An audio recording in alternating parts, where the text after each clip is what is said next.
photo ID, and that roughly 409,000 residents of Florida's 3rd Congressional District lack a passport. The cost to those individuals, $53.1 million to secure passports. With that, my dear friend, a member of our committee and the ranking member of the subcommittee on elections of House Administration, distinguished gentlelady from Alabama, Ms. Sewell, I'd like to yield her 2 minutes. The gentlewoman is recognized for 2 minutes. Mr. Speaker, I rise today in strong opposition to the House Republican so-called SAVE Act, the most restrictive voting law to be considered by this body in decades. The SAVE Act is just the latest in the ongoing assault on our democracy by President Trump and his allies in Congress. Instead of working to meet the needs of American people, House Republicans are busy spreading fear and lies to justify their attempts to disenfranchise millions of eligible voters. Let's be clear, it is already against the law for non-Americans to vote. This bill is a solution in search of a problem. The SAVE Act would create new barriers to the ballot box for millions of eligible voters. That includes almost 70 million American women who got married and changed their last name. It also includes 140 million Americans without a passport, and it includes Americans with military and tribal IDs. To be clear, this bill is not about protecting our elections. It's about making it harder for Americans to vote and easier for Republicans to win. As elected officials, we should be working to expand access to the ballot box, not restrict it. Congress should be considering H.R. 14, the John Robert Lewis Voting Rights Advancement Act, to ensure that every American can freely and fairly vote. Mr. Speaker, this is very personal to me. I am not only the representative of America's Civil Rights District, but I am also the proud daughter of Selma, Alabama. It was in my hometown where hundreds of foot soldiers were bludgeoned on a bridge for the equal right of all Americans to vote. This legislation before us today makes a mockery of their legacy. I urge all of my colleagues to vote no on the SAVE Act. Thank you, and I yield back the balance of my time. Gentlewoman's time has expired. The gentleman from New York reserves his time. The gentleman from Wisconsin. Mr. Speaker, I yield 2 minutes to the gentleman from Florida, Mr. Bean, to speak on the bill. Gentleman from Florida is recognized for 2 minutes. Thank you very much, Mr. Speaker, and thank you very much, Mr. Chairman.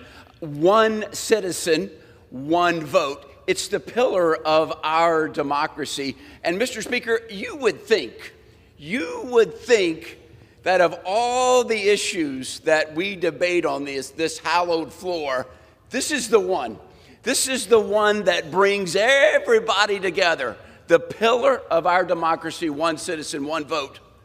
Everybody's on the same team. Mr. Speaker, you would be wrong. It's amazing you would be wrong, because there are people in this room that think women are incapable of getting an ID. I think that's an insult to women. Mr. Speaker, let me remind you why we're here. We're here because this previous administration, the Biden administration, imported 10 to 15 million illegal aliens who have come here, and we have evidence that they're participating in our elections. The next thing you'll say is, did they get Social Security numbers? Mr. Speaker, they did. The Doge team just announced millions of illegals now have Social Security numbers. It's happening, and it ends today when we vote on this SAVE Act. Now, I've just heard my colleagues say it's already against the law. It's already against the law. We don't need this act. But let me tell you, Mr. Speaker, why it's already against the law for a minor to buy beer, but yet the clerk checks the ID before the purchase is made. We need the SAVE Act. We need security. We need to come together, and I will invite our colleagues to come together. There's still time to agree that the pillar of our democracy is one citizen, one vote. The right answer on the SAVE Act is a yes vote. Mr. Speaker, I yield back. Gentleman's time. He yields back. The gentleman from Wisconsin reserves his time. The gentleman from New York. Thank you, Mr. Speaker. The gentleman's comments leads me to the question: do Republicans believe that every attestation under federal law is rife for subversion? Americans must attest under penalty of perjury that their tax returns contain correct information. Do Republicans want to end this honor system by requiring Americans to provide even more documentation to the Internal Revenue Service. It's a federal crime to lie on alcohol, tobacco, and firearms form 4473, the firearms transaction record. That form is filled out under the same honor system that governs voter registrations. Are you telling me that Republicans are open to strengthening gun licensing laws in the United States and no longer accept attestation? Each of us must submit records to the FEC, attesting under penalty of perjury that our campaign committee reports are accurate. Do Republicans now want to provide the American people greater transparency around political spending? Because if they do, I've got a bill they can support, the Freedom to Vote Act. I'd also just suggest to the gentleman, Representative Bean, that an estimated 170,000 women in his district have a different last name on their birth certificate than is on their current photo ID, and roughly 397,000 residents of Florida's 4th District do not have a passport. It would cost them $51.7 million to secure one. With that, Mr. Speaker, I yield 1 minute to the gentleman, my friend from New Jersey, Mr. Conaway. The gentleman from New Jersey is recognized for 1 minute. Thank you, Mr. Speaker. I rise today in strong opposition to the SAVE Act. While everyday Americans are struggling from the fallout of Trump's disastrous tariff policies, Republicans are pushing through a bill that strips Americans' constitutional right to vote, a vote that was hard-won and for which many died. They claim the SAVE Act is intended to prevent undocumented immigrants from voting, but it's already illegal for them to vote, and it is extremely rare. In reality, the SAVE Act makes it harder for Americans, especially women and people of color, to participate in our elections. We've seen these tactics before, creating barriers to the ballot box to suppress the vote, and yet Republicans continue to find ways to undermine democracy. I urge my colleagues to take a hard look in the mirror and ask themselves, do you want to stand on the side of voter suppression, or do you want to stand on the side of democracy? I choose democracy and will vote no on this dangerous anti-American bill. I yield back. Gentleman yields back. The gentleman from New York reserves his time. Gentleman from Wisconsin. Mr. Speaker, we're hearing from the other side that it's already illegal for non-citizens to vote. That's true. It's also illegal to evade Border Patrol and cross the border illegally into the United States of America. But enforcement matters. And we can look at what happens when you don't enforce the law under the Biden administration, what happens when you enforce the law under the Trump administration.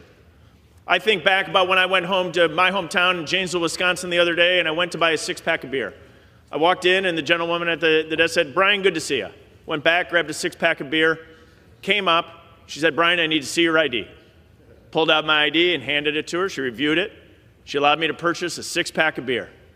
Am I the only one here that thinks it's absolutely absurd that we protect our beer more than we protect our ballots? This law allows us to make sure that only U.S. citizens are voting in U.S. elections. Mr. Speaker, it's about enforcement of the law. I would ask my colleagues across the aisle, how many non-citizen votes should be okay? The answer to me and my colleagues on this side of the aisle is 0. Because every non-citizen that votes in a federal election in the United States of America cancels out the vote of a U.S. citizen. As we know in this chamber, very often House races are close. One of our representatives in this chamber was elected by simply 6 votes. 1 non-citizen voting in a federal election in the United States is too many. And the arguments I'm hearing from my colleagues on the left is that they're okay with non-citizens voting. It's essential that not only do we have the law, we enforce the law. And the SAVE Act does just that. It's my good friend Chip Roy from the state of Texas, the author of the bill, who I've been working with to do just that. And I now yield my friend, the gentleman from Texas, Chip Roy, as much time as he may consume to speak on the bill. The gentleman has provided the gentleman from Texas for as much time as he may consume. The gentleman is recognized. Thank the Speaker. I want to thank the chairman for his strong work and commitment to election integrity and to working with us on this bill, in particular, the SAVE Act. He's done an extraordinary job, and I'm proud to work with him and work with the rest of my colleagues on it. I'm proud to work with my friend Cleta Mitchell, who had a significant hand in what we're doing here.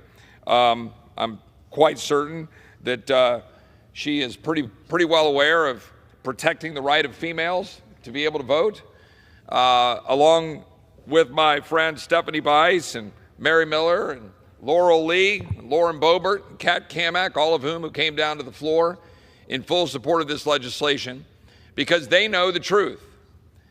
They know the truth that the American people know, which is that as much as my colleagues on the other side of the aisle want to bring up the DMV, the American people know that the DMV is very good at giving driver's license to illegal aliens, because we know it to be true. We know that there are people who have been indicted for voting illegally. We know that there are voter rolls with massive numbers of people who are illegally present in the United States. We know that the previous administration let in millions of people into the United States wrongfully and illegally under parole and asylum, blatantly abusing the law to put people in the United States that have no basis for being here, many of whom carried out dangerous acts against American people, killed American citizens, but importantly, have been registering to vote. That's what's been happening.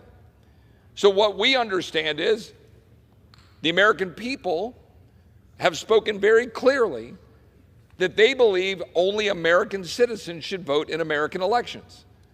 There's nothing controversial about that. There's nothing controversial about saying that you should be able to ensure that only citizens vote. And let's be very clear. Federal law has currently been interpreted to prohibit states from being able to check citizenship. That's the truth. That's why the state of Arizona, for example, has two systems, one for state and local, one for federal.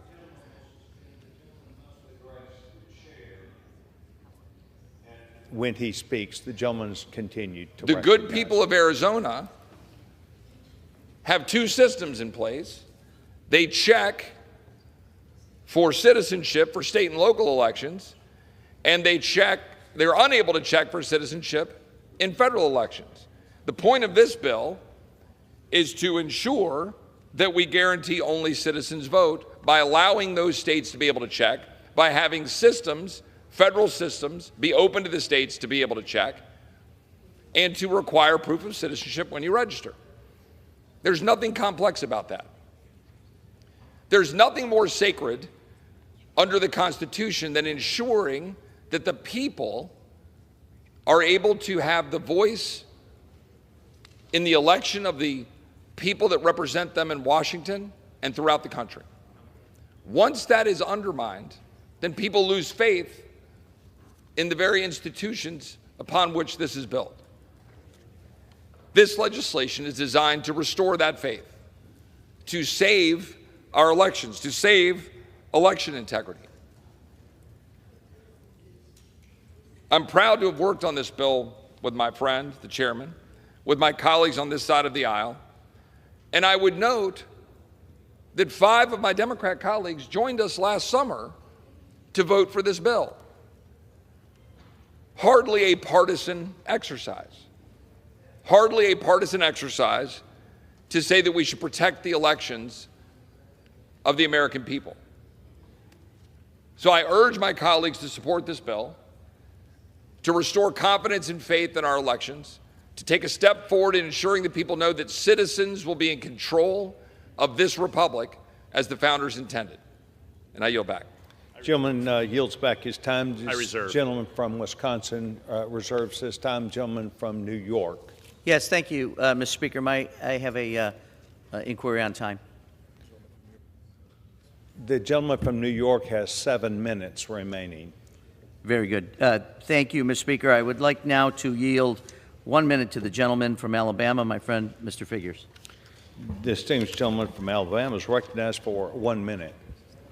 Thank you, Mr. Speaker. Look, all of my colleagues today are speaking about this bill, and it's personal to me because I represent Alabama. I represent the birthplace of the Civil Rights Movement, and I would be remiss not to mention that election integrity was not an issue that my colleagues have been pushing until Donald Trump told them that they should be pushing this issue. Americans have confidence in elections. But see, for me, it's about too many people doing too many things too courageously for me to be able to stand here today. Names like James Reed and Jimmy Lee Jackson and Viola Liuzzo, Andrew Goodman, James Chaney, Michael Schwerner. These are people who died for me to be here today. Congressman John Lewis, who most of you served with, died for me to be here today. And this bill would make it tougher than it has ever been in American history to register to vote at a time where we have the technological ability to be able to verify election eligibility. But we don't want to do that. We want to make it tougher for people to actually get registered to vote. And that is not what we should be doing. We should be making it easier for people to vote. Easier. Time has expired. I yield back.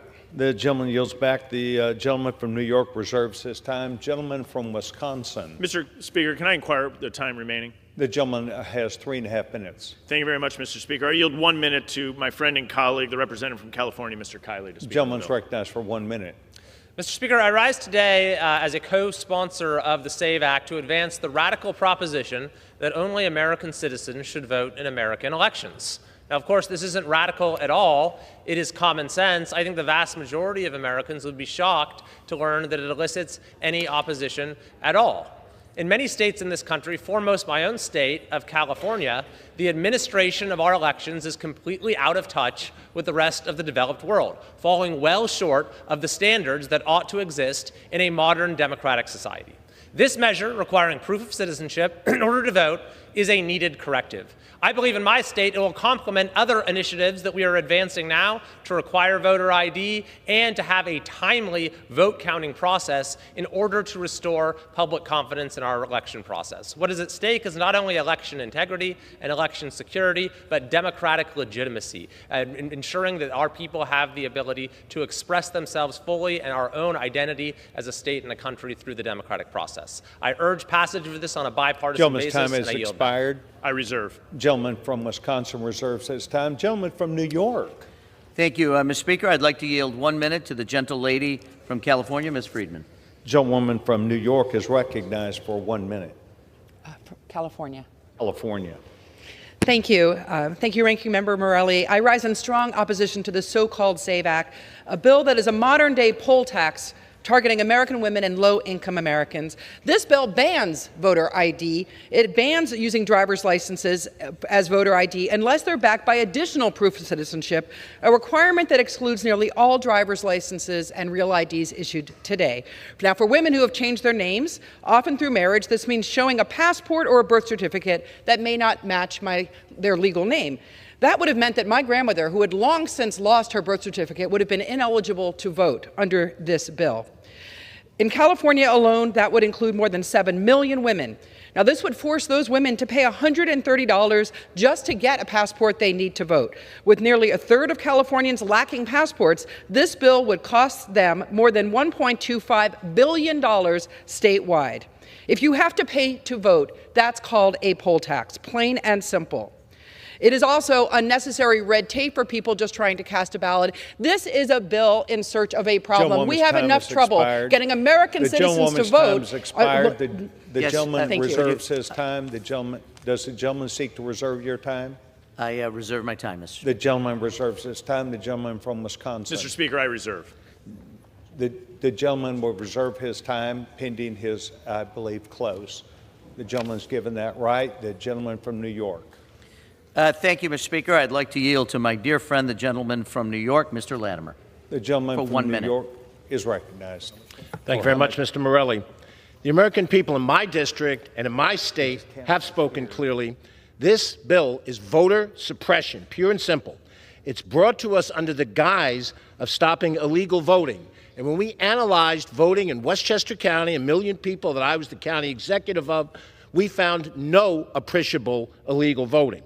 But this is an opportunity for this majority to try to impose their will on the states that they don't already control. They want to end mail voter registration in my home state to satisfy other states' regressive laws.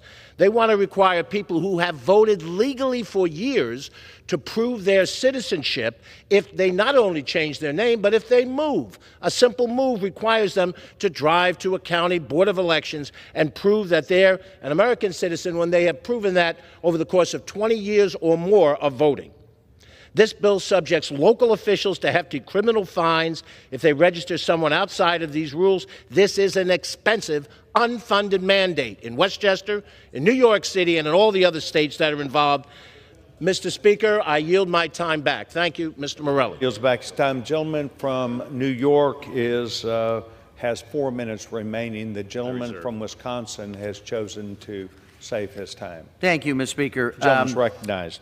Thank you, Mr. Speaker. I was remiss earlier. I do want to remind my colleague, Mr. Roy, an estimated 150,000 women in his district have a different name on their birth certificate than on their photo ID, and 336 residents of Texas's 21st district lack a passport, to a cost of $43.7 million to those who would need to get a passport, should they choose that. Also, I'd like to remind my colleague, Representative Kiley, an estimated 135,000 women in his district have a different name, and roughly 268,000 residents of California's 3rd district do not have a passport. The cost to them for getting one, $34.8 million. And with that, I'd like to yield 2 minutes to my friend, the gentlelady from Texas, Ms. Johnson. The gentlewoman from Texas is recognized for 2 minutes.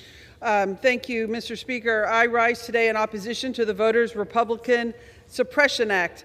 I want to give Republicans one chance to actually fulfill the rhetoric that they are spouting to the American people, which is actually giving people the right to vote. I appreciate that elections are to ensure, I appreciate efforts to ensure that our elections are safe, free from foreign interference, and that only U.S. citizens can vote. However, one of my concerns with this bill is that, as it written, it does not allow for mail or online voter registration. This bill, let me be perfectly clear, requires hardworking American people, people who go to work at 8 in the morning, who don't get off till 5 p.m., to go in person to a voter registration office, to take off work, to go in person to register to vote. That is why I have offered an amendment to have online voter registration. There are millions of service members and their families serving our countries overseas, individuals with disabilities, seniors who are unable to vote in person. Why are we keeping these barriers for eligible citizens when the world is evolving around us? We live in modern times, and so many of our lives happen online, from daily activities. We can pay our bills, we can pay our taxes online. You can apply for college, you can apply for a car and home and everything else online. For this reason, at the appropriate time, I will offer a motion to recommit this bill back to committee. If the House rules permitted, I would have offered the motion with my common sense amendment to this bill. My amendment would ensure Americans could still register to vote and prove their citizenship, online or by mail. This is a simple common sense amendment, and it would make certain that we can care for the people who can't get out of their homes, and that this Congress is not depriving any eligible citizen of their right to vote. Republicans have refused this amendment. Republicans are refusing your ability to go and make it easy for citizens to register to vote in this country. Republicans can now vote to pass this amendment. I ask unanimous consent to insert in the record of this text of this amendment, and I hope my colleagues will join me, and I yield back.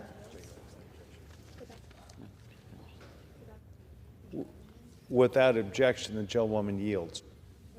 Gentleman from New York is recognized. And I would reserve the balance of my Well, time. the gentleman, it's my understanding the gentleman reserves the right to close, so the gentleman from New York would now be recognized for the time remaining. Thank you very much, Mr. Speaker. The SAVE Act is, to put it nicely, the most severe voter suppression bill ever considered at the federal level. Coupled with President Trump's recent anti-voter election executive order, the SAVE Act would end the voter registration process for all Americans as they know it. Republicans have repeatedly failed to present any evidence that non-citizen voting at a federal level has ever affected the outcome of any election. The SAVE Act will make it harder for American citizens to vote, to make it harder for married women to vote, to make it harder for service members, students, rural Americans, senior citizens, Native voters, survivors of natural disasters, and survivors of domestic abuse to vote, to make voting more expensive. In fact, to force American families to pay billions of dollars just to register to vote. Democrats want a country where every American citizen can vote. That's why we champion bills like the Freedom to Vote Act, the John R. Lewis Voting Rights Advancement Act, and the Native American Voting Right Act, not the SAVE Act. I fiercely oppose this anti-American bill. I urge every one of my colleagues, Republicans and Democrats alike, to defeat this extremist anti-voter SAVE Act. With that, Mr. Speaker, I yield back. Gentleman yields back his time. The distinguished gentleman from Wisconsin is recognized for his remaining 2.5 minutes. Thank you very much, Mr. Speaker. The SAVE Act is clear. Only U.S. citizens should vote in U.S. elections. Let's summarize the arguments here. My colleagues on this side of the aisle believe that only U.S. citizens should vote in U.S. elections, and we should keep it that way. My colleagues on the other side of the aisle just moments ago said that there's no appreciable illegal voting. Well, how much illegal voting should be allowed in the United States of America?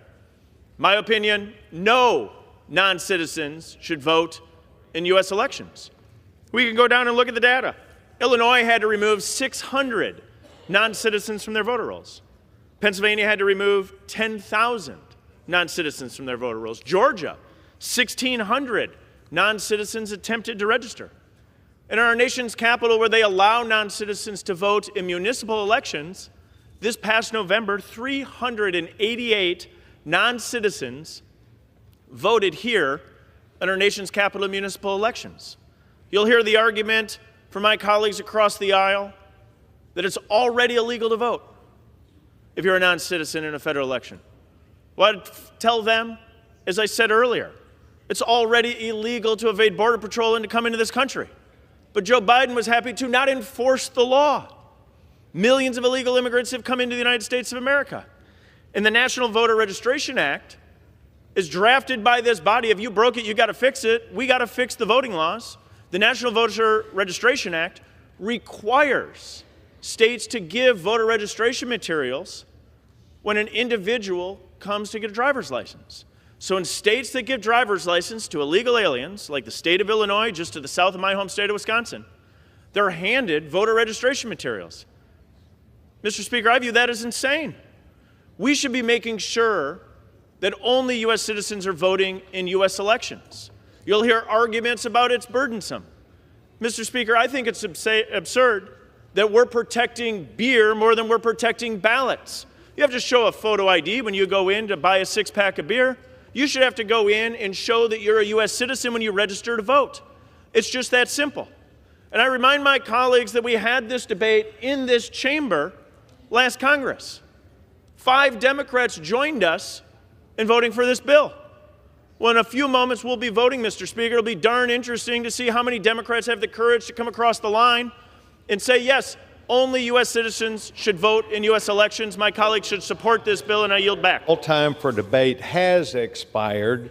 Pursuant to House Resolution 294, the previous question is ordered on the bill.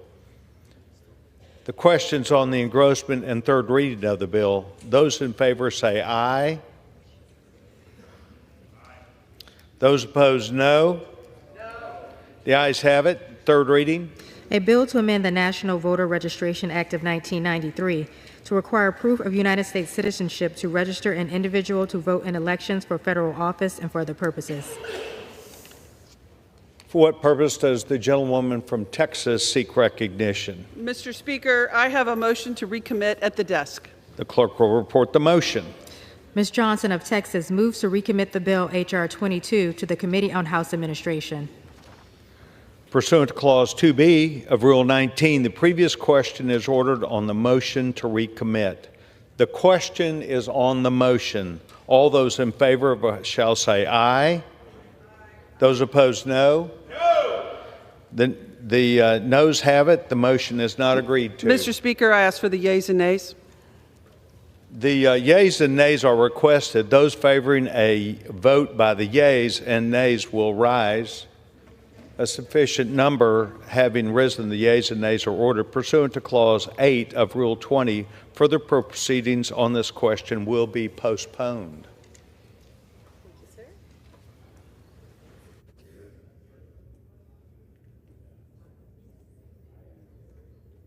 Will resume on questions previously postponed. Votes will be taken in the following order. The motion to concur in the Senate amendment to the House Concurrence Resolution 14 if ordered. The motion to recommit H.R. 22 and the passage of H.R. 22 if ordered. The first vote will be conducted as a 15-minute vote. Pursuant to Clause 9 of Rule 20, remaining electronic votes will be conducted on 5-minute votes. Pursuant to Clause 1C of Rule 19, further consideration of House Concurrent Resolution 14 will now resume. The clerk will report the title. House Concurrent Resolution 14, Concurrent Resolution establishing the congressional budget for the United States government for fiscal year 2025 and setting forth the appropriate budgetary levels for fiscal years 2026 through 2034. Senate Amendment. The question is on the motion offered by the distinguished gentleman from Texas, Mr. Arrington. Those in favor say aye. Aye. Those opposed, no. The ayes have it. The motion is agreed to, and without objection, the motion to consider is. I request the Excuse yeas me, and nays. gentleman from Wisconsin. Mr. Speaker, I request the yeas and nays. The yeas and nays are requested by the gentleman from Wisconsin. Those favoring a vote for the yeas and nays will rise. A sufficient number having risen, the yeas and nays are ordered. Members will record their vote by electronic device. This is a 15-minute vote.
Along with voting.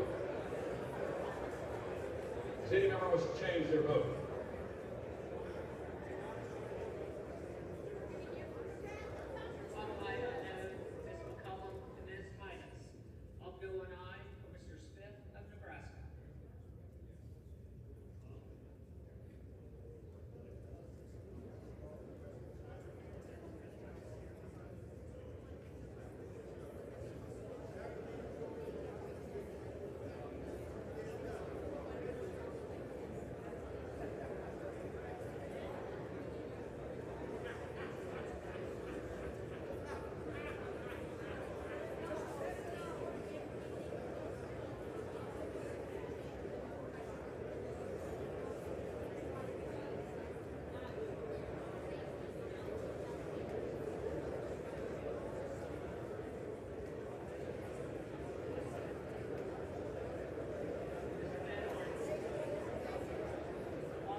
On this vote, the yeas are 216, the nays are 214. The motion is adopted. Without objection, the motion to reconsider is laid on the table.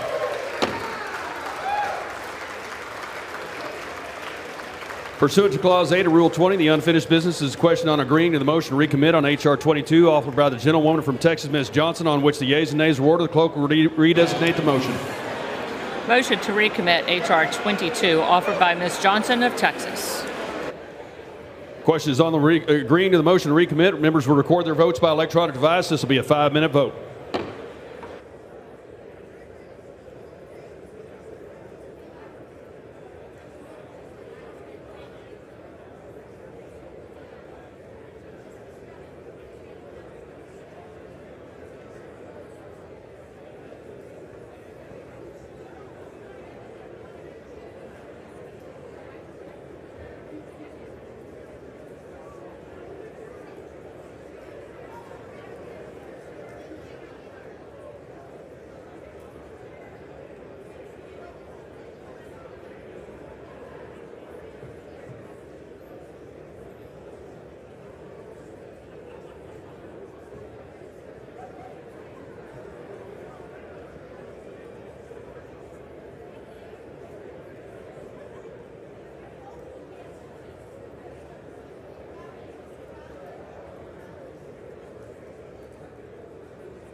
1 minute.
All members voted. Did anyone wish to change their vote?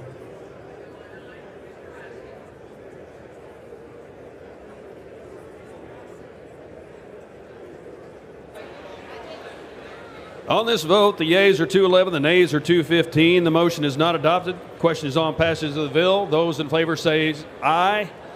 Those opposed say no. Oh. The ayes have it. The bill is passed. Mr. Speaker, For what purpose does the gentleman from New York seek recognition? I ask for the yeas and nays. Yeas and nays are requested. Those favoring a vote by the yeas and nays will rise. Sufficient number having risen, the yeas and nays are ordered. The members will record their votes by electronic device. This will be a 5-minute vote.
voting.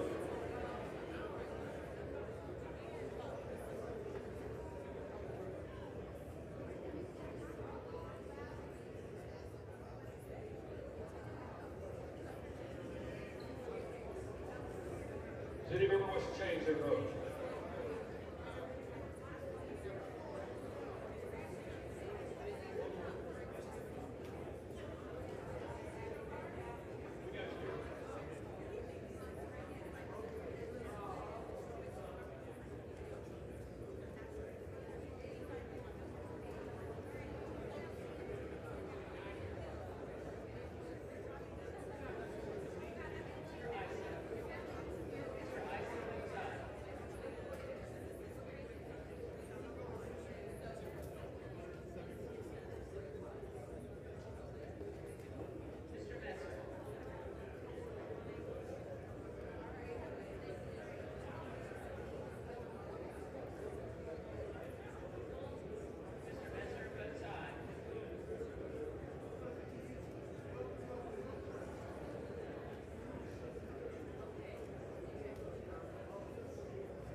On this vote, the yeas are 220, the nays are 208. The bill is passed. Without objection, the motion to reconsider is laid on the table.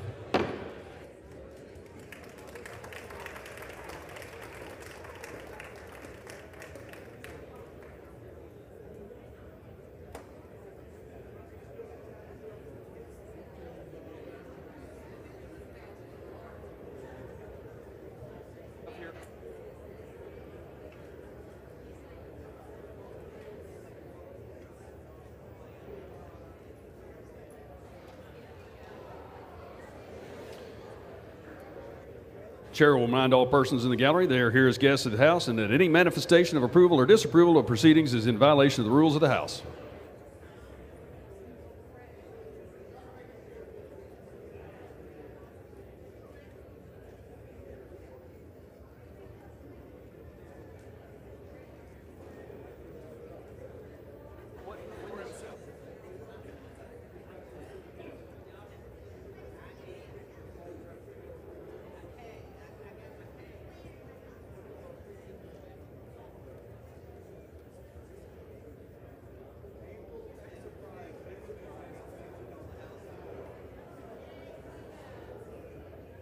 The chair lays before the House an enrolled resolution. Figures no. Then what? House Joint Resolution 24, resolution providing for congressional disapproval under Chapter 8 of Title V United States Code of the rules submitted by the Department of Energy relating to Energy Conservation Program, energy conservation standards for walk-in coolers and walk-in freezers.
House will be in order. The chair will now entertain requests for 1-minute speeches.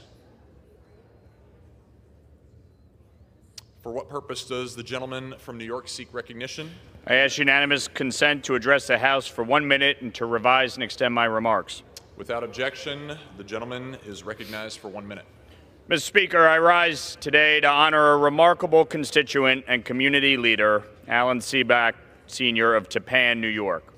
Alan is a lifelong resident of Tappan and a U.S. Navy veteran who served our nation during the Korean War. But his service didn't stop when he returned home. In fact, it was just getting started. He joined the Volunteer Fire Association of Tappan in 1950, and for nearly 75 years, he's been a cornerstone of the department. Alan served as chief of the Tappan Fire Department from 1965 to 1967, and again from 1972 to 1974. He later became fire commissioner, a role he held for 27 years, 13 of them as chairman of the district. Alan's leadership, mentorship, and tireless dedication to the safety and well-being of his neighbors have left a lasting mark not only on the department, but on the entire Tappan community. As one local fire leader put it, Alan Seaback is the Tappan Fire Department. I want to thank Alan for everything he's done for the people of Tappan, of Rockland County, and of New York's 17th District. His legacy of service is the best of who we are, and I am proud to call him a friend. Mr. Speaker, I yield back. For what purpose does the gentleman from Illinois seek recognition? Mr. Speaker, I seek unanimous consent to address the House for 1 minute to revise and extend my remarks. Without objection, the gentleman is recognized for 1 minute. Mr. Speaker, today I rise to honor the 10-year anniversary of Beyond Legal Aid, a vital community-driven legal advocacy organization that has spent the last decade advancing justice from the ground up.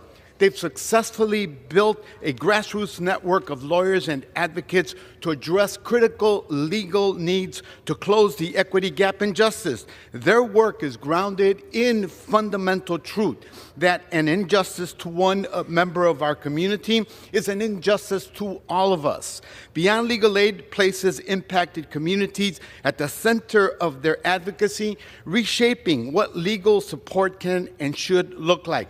Beyond Legal Aid in Chicago has worked for 10 years to inspire and enact change across my district and has represented over 5,000 clients in immigration and housing cases. As an ardent supporter of community-driven grassroots activism, I commend Beyond Legal Aid for 10 years of fighting against systematic inequities. I sincerely appreciate your dedication and look forward to supporting Beyond Legal Aid in building towards a world where justice is not a privilege, but a birthright. I yield back. For what purposes does the gentleman from Nebraska seek recognition? Without objection, the gentleman is recognized for 1 minute. Thank you, Mr. Speaker. Today I rise to recognize the life of Harry Lynn of Scottsbluff, Nebraska, a family man, beloved community member, and World War II veteran. Sadly, Harry passed away last week at the age of 102.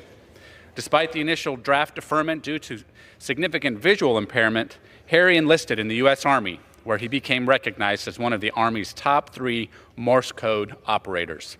He became a Morse code instructor and rose to the rank of Staff Sergeant. This year, we celebrate the 80th anniversary of the Allied victory because of the sacrifices of heroes like Harry. His determination to do his duty, despite personal adversity, displayed the true Nebraskan spirit to answer the call of service in one of the most challenging times in our nation's history. He and each of America's World War II veterans deserve our deepest gratitude and most sincere thanks. On April 2nd, Harry and his daughter Sherry were tragically killed in a car accident. I extend my condolences to the family members and celebrate the life of this American patriot.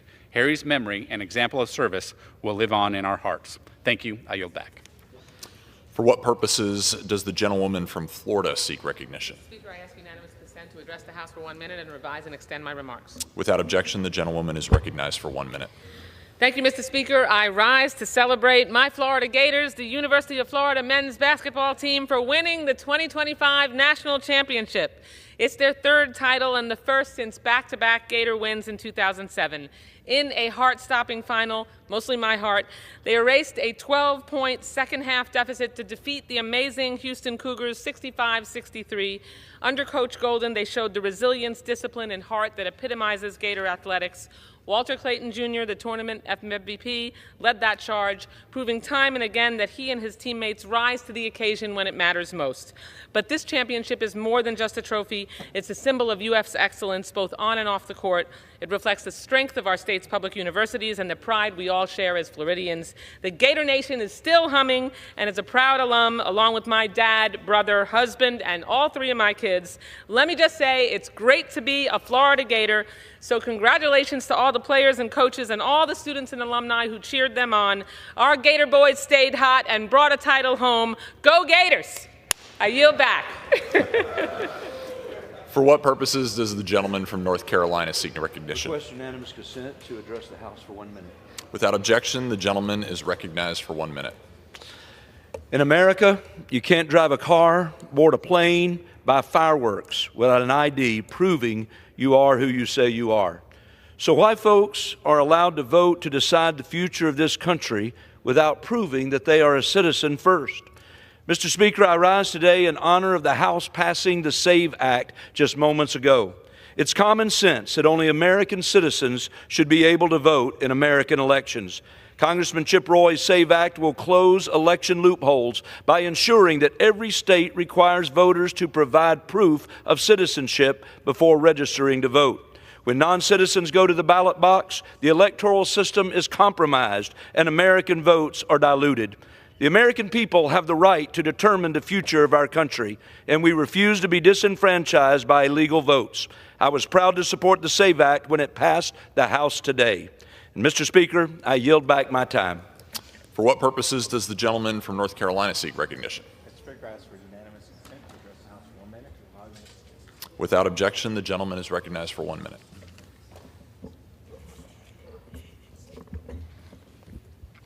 Mr. Speaker, I rise to recognize the remarkable achievement of a teacher from Wilson, North Carolina. Mr. Johannes Amarino, a high school science teacher at Sally B. Howard School, has been awarded the Burroughs Welcome Fund 2025 Career Award for STEM teachers. The award honors outstanding educators who are committed to science, technology, engineering, and mathematics.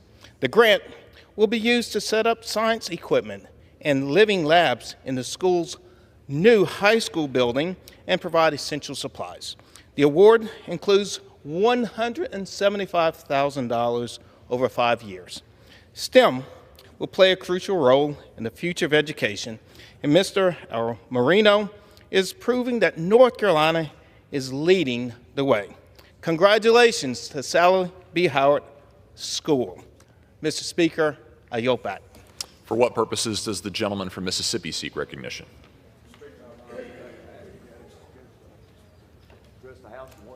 Without objection, the gentleman is recognized for 1 minute. Thank you, Mr. Speaker. Mr. Speaker, I rise today in honor of the life and legacy of Ryan Griffin, a devoted father, community leader, and an accomplished professional who left an indelible mark on Laurel, Mississippi, and beyond. Ryan was a man of service, whether through his career in journalism or communications, his leadership in civic organizations like Kiwanis and United Way, or his unwavering dedication to his hometown. From the football field at West Jones High School to the halls of the University of Southern Mississippi, Ryan exemplified leadership, integrity, and a passion for bringing people together. Above all, Ryan's love for his family, his faith, and his community defined his life. His impact will be felt for generations to come. My prayers are with his children, his loved ones, and all who had the privilege of calling him a friend. May we honor the legacy and continue his commitment to service and kindness. And Mr. Speaker, I yield back. For what purposes does the gentleman from Maryland seek recognition? To address the House for 1 minute to revise and extend my rule. Without objection, the gentleman is recognized for 1 minute. Mr. Speaker, I rise to remember my beloved friend and Montgomery County legend, Jack Fitzgerald, who passed away this week at the age of 89. He will be sharply missed by friends, family, and customers of Fitzgerald Auto Malls up and down the East Coast. Jack's life embodied the restless, adventuresome spirit of American entrepreneurial business at its very best. Over the course of his extraordinary life, he built Bethesda Auto from a single storefront in the early 1950s into a massive success with dealerships across Maryland, Pennsylvania, and Florida. An old-fashioned businessman devoted to the community, he was an eloquent champion of customer safety, consumer protection, and employee well-being. He pioneered the installation of child safety seats before it became an industry standard. He was friends not just with CEOs of auto companies, but with Ralph Nader. Remarkably, Jack transferred his company to employee stock ownership over the last year before his death. His legacy now lives on in his employees and in everybody in Montgomery County, Maryland who loved him. Please join me in saluting the life of Jack Fitzgerald, who was a pillar of our community, a local hero, and may his memory be a blessing. Yield back. Purposes, does the gentleman from Georgia seek recognition? Ask unanimous consent to address the House for 1 minute, to revise and extend my remarks. Without objection, the gentleman is recognized for 1 minute.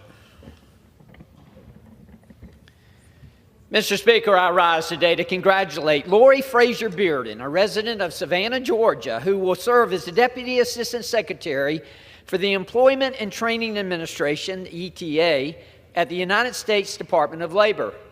Ms. Bearden earned her bachelor's degree in political science from Columbus State University in Georgia and her master's degree in public administration from Auburn University.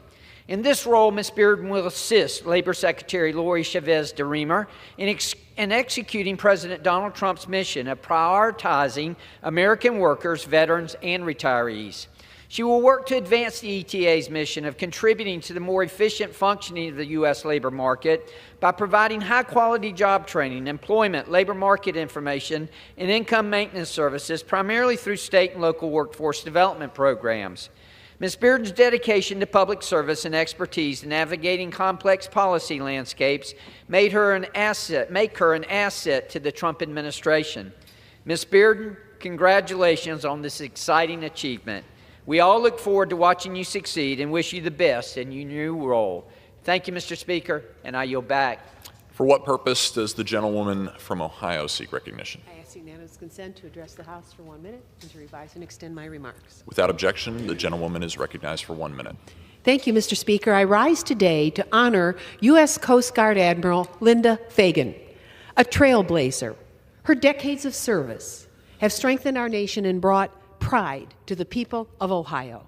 Throughout her distinguished 40-year career, Admiral Fagan broke barriers. She led with strength of purpose. As the first woman to serve as Commandant of the United States Coast Guard and the first woman to lead a branch of our armed forces, she made history with integrity and fortitude. Her service spanned all 7 continents. From the icy waters of the poles to ports around the world, she safeguarded our nation's interests with professionalism and resolve. Her deep expertise in marine safety is unmatched, and she holds the title of Gold Ancient Trident, the first of that honor and a symbol of enduring leadership in one of the Coast Guard's most critical missions.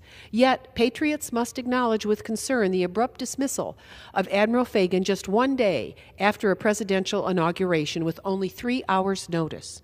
Actions that politicize our armed services undermine the trust and stability of these institutions. Admiral Fagan's legacy is not one of partisanship, but of patriotism.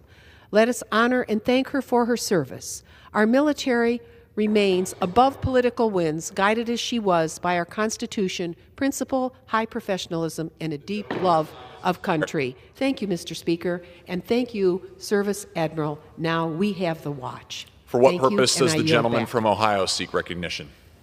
Mr. Speaker, I ask unanimous consent to address the House for 1 minute to revise and extend my remarks.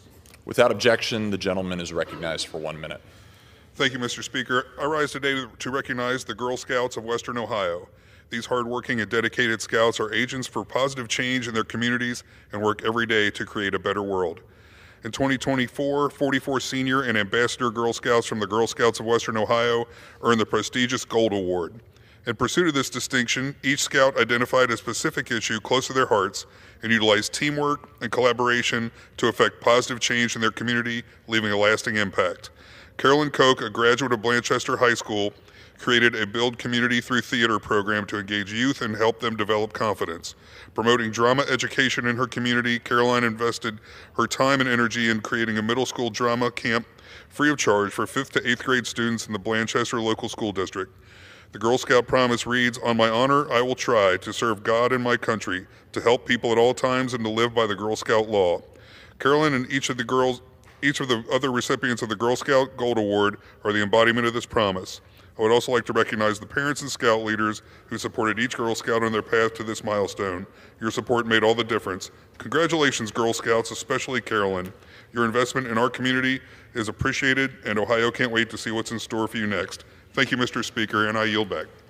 For what purpose does the gentleman from California seek recognition? Mr. Speaker, I ask unanimous consent to address the House for 1 minute to revise and extend my remarks. Without objection, the gentleman is recognized for 1 minute. Mr. Speaker, it is an honor to serve as the ranking member of the Veterans Affairs Committee, and today I rise to recognize one veteran in particular, my great uncle, Manso Takahashi. Uncle Mon served in the legendary 442nd Infantry Battalion and gave his life in service to our nation on this very day 80 years ago. He gave the last full measure of devotion while his family, my grandparents and parents, were incarcerated in camps simply because they were Japanese Americans. Uncle Mon's story is just one of nearly 18,000 Japanese American soldiers who embodied the motto, "Go for broke." They risked everything for a country that had denied them so much because they believed in the promise of America. But that promise is fragile. The Trump administration erased the story of the 442nd from the Army's website and now seeks to gut the care our veterans have earned. We cannot let that happen. To truly honor our veterans, we must defend their legacy, The gentleman's time has expired. and uphold the nation they fought to build. The gentleman's time has We owe expired. them, Mr. Speaker. For what purposes does the gentleman from Pennsylvania seek recognition? Unanimous consent to address the House for 1 minute and to revise and extend my remarks. Without objection, the gentleman is recognized for 1 minute.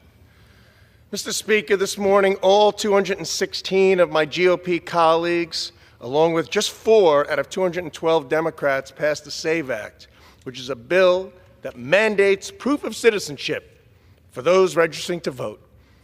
I think most people think that's already required and mandated. But guess what? Even though it's in the Constitution, federal law mandates that only citizens can vote, there are states that have systems in place that allow non-citizens to register. And guess what? They vote. To address this problem, the SAVE Act also requires states to establish a program to remove non-citizens from their voter rolls. And just last month, even though Iowa did what it could to correct this problem, 277 non-citizens were on the voter rolls and 35 of them voted. That may not sound consequential, but there are races that are decided by less than that. The votes against the SAVE Act today were nothing more than to allow non-citizens to vote in the United States of America. I think that falls into the category of the 80-20 position. All I know, Mr. Speaker, is a vote against the SAVE Act today was a vote against American citizens' voting rights. I yield back. For what purpose does the gentlewoman from New York seek recognition? Mr. Speaker, I request unanimous consent to address the House for 1 minute to revise and extend my remarks. Without objection, the gentlewoman is recognized for 1 minute. Thank you, Mr. Speaker. Today, I am so proud to honor Isaac Samuelson, a young leader from Long Island and a member of Boy Scout Troop 613 based in West Hempstead. Isaac spearheaded a project to preserve over 20 years' worth of religious texts, prayer books, and educational materials that had just been stashed away somewhere in his synagogue. He, along with his family, friends, and Troop 613 members, spent hours organizing, ensuring that important religious materials could be preserved and used by future generations. Isaac exemplifies the values of Boy Scouts and civic responsibility. He is a role model, not just for young people in our community, but for all of us. Thank you, Isaac, for your leadership in our community. I am so proud to be your representative. Thank you, Mr. Speaker. I yield back. For what purpose does the gentlewoman from California seek recognition? I rise to address the House for 1 minute and to revise and extend my remarks. Without objection, the gentlewoman is recognized for 1 minute. Okay. Thank you. Today marks 46 years since Taiwan Relations Act became law. This landmark bill has strengthened the partnership with Taiwan and shaped America's foreign policy in the Indo-Pacific region. And I want to recognize that Taiwan is a trusted leader in freedom, democracy, and trade, and is also a needed partner in security against shared interests or shared threats. As chairwoman of the East Asia and Pacific Subcommittee, I have worked on bipartisan bills to give Taiwan a rightful seat at the table in international organizations such as WHO and IMF. And I led the charge to track and ensure efficient delivery of weapons that Taiwan has purchased from the United States. This year, I introduced a bipartisan, bicameral bill to enhance U.S.-Taiwan economic and trade ties. Our partnership with Taiwan is more important than ever. Thank you, and I yield back. For what purpose does the gentleman from Virginia seek recognition? Without objection, the gentleman is recognized for 1 minute. Thank you, Mr. Speaker. Yesterday, the president posted on social media, quote, "This is a great time to buy." And then shortly after that, he paused his tariff plan, the very one that sent markets into a tailspin. The market bounced back, although it's down again. And the president celebrated in the Oval Office with top financial executives. And they celebrated at whose expense? The parents who watch their kids' college savings accounts get depleted, the retirees who rely on their investments to carry them through their remaining years, and the small business owners, including many in my district, who don't know how to plan and don't know how to keep the lights on at this point. This wreaked havoc on millions of Americans, and those Americans also deserve to know about what happened and who profited off of it. Did the financial executives know about what was going to happen? Did the president's donors know? Who knew and who profited from this great time to buy tweet and everything that was leading up to it? We need a full investigation into what happened and who profited from it. The American people deserve better. I yield back. For what purpose does the gentleman from Indiana seek recognition? Without objection, the gentleman is recognized for 1 minute. Thank you, Mr. Speaker. Today, I somberly rise to recognize the tremendous life and career of the Honorable Judge Michael J. Kramer from Ligonier, Indiana. Judge Kramer was a well-recognized titan of the judicial branch in the state and beyond. Prior to his sudden passing last month, he achieved the legendary feat of becoming the longest-serving judge in Noble County history. His many accomplishments include being named Distinguished Hoosier by former Governor Frank O'Bannon, being named Volunteer of the Year by Drug Free Indiana, and becoming Advocate of the Year for the Community Anti-Drug Coalitions of America. Michael was serving as the chair of Drug Free Noble County and was a member and former president of the Noble County Bar Association at the time of his passing. Noble County was lucky to have lived under the unbiased and truth-seeking gavel of Judge Kramer. He will be sorely missed by his surviving family and the community he loved so much. Despite his unexpected passing, the institutions he helped form and the community he made safer will continue to honor his memory and legacy. The world can use more men like Judge Michael Kramer. Mr. Speaker, I yield back. For what purpose does the gentleman from Virginia seek recognition? Mr. Speaker, I ask unanimous consent to address the House for 1 minute and to revise and extend my remarks. Without objection, the gentleman is recognized for 1 minute. Mr. Speaker, I rise today to congratulate the Fredericksburg Nationals on winning their first ever Carolina League Championship. Under manager Joe Lowry's leadership, the team made a thrilling late-season run and delivered a dominant performance to win the championship. Standout prospects like Seaver King and Travis Sikora showed incredible talent, while veteran leaders brought unity and heart to the clubhouse. My team was honored to represent a congratulatory letter when joining your recent ring ceremony and celebration. This win is not just a triumph for the team, it's a moment of pride for owner Art Silber and his family and the entire Fredericksburg community. Congratulations to the Fredericksburg Nats on the unforgettable season and championship well earned. I yield back. Gentleman from Pennsylvania seek recognition.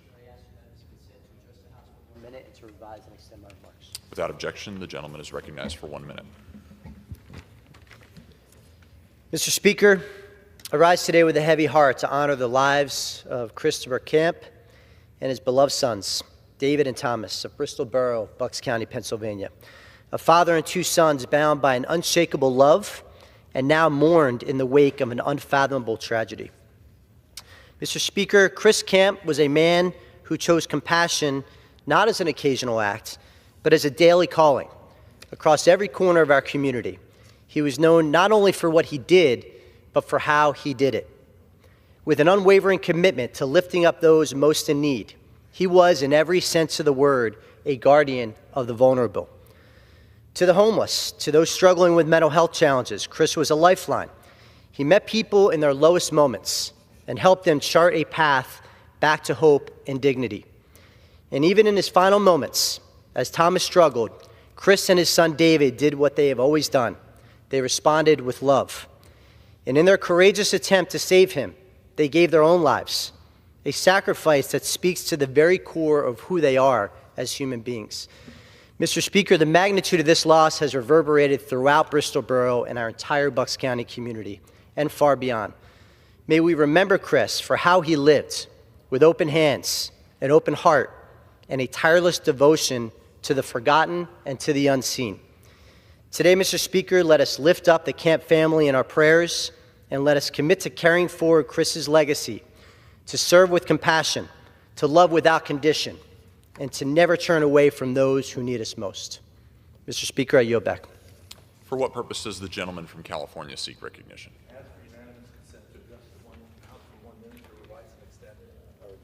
Without objection, the gentleman is recognized for 1 minute. Thank you very much, Mr. Speaker. Mr. Speaker, I rise today to honor the life of Ann Evans, who was called home on February the 12th. There are some people so important and central to a city and a community that their lives become intertwined. Ann Evans' life and the life of San Diego for the last 60 years were magnificently intertwined. Ann was America's finest lady, and she made San Diego America's finest city. Every major advancement in the last 60 years that made San Diego great, from developing our beloved Mission Bay to redeveloping our urban core, you could find Ann right in the middle of it. Ann was a doer. She was fearless, brilliant, and a trailblazer, always anxious to make things better for everyone. This is why she became a leading philanthropist and gave back generously to the city she loved and taught her children to do the same. The city of San Diego's heart is broken with the passing of Ann. We would have never become America's finest city without her. We pray for her family, her greatest legacy to our city, and we thank God for the life of Ann Evans, the guardian of San Diego. Rest in peace, Ann Evans, and job well done. With that, I yield back, Mr. Speaker. For what purpose does the gentleman from North Carolina seek recognition?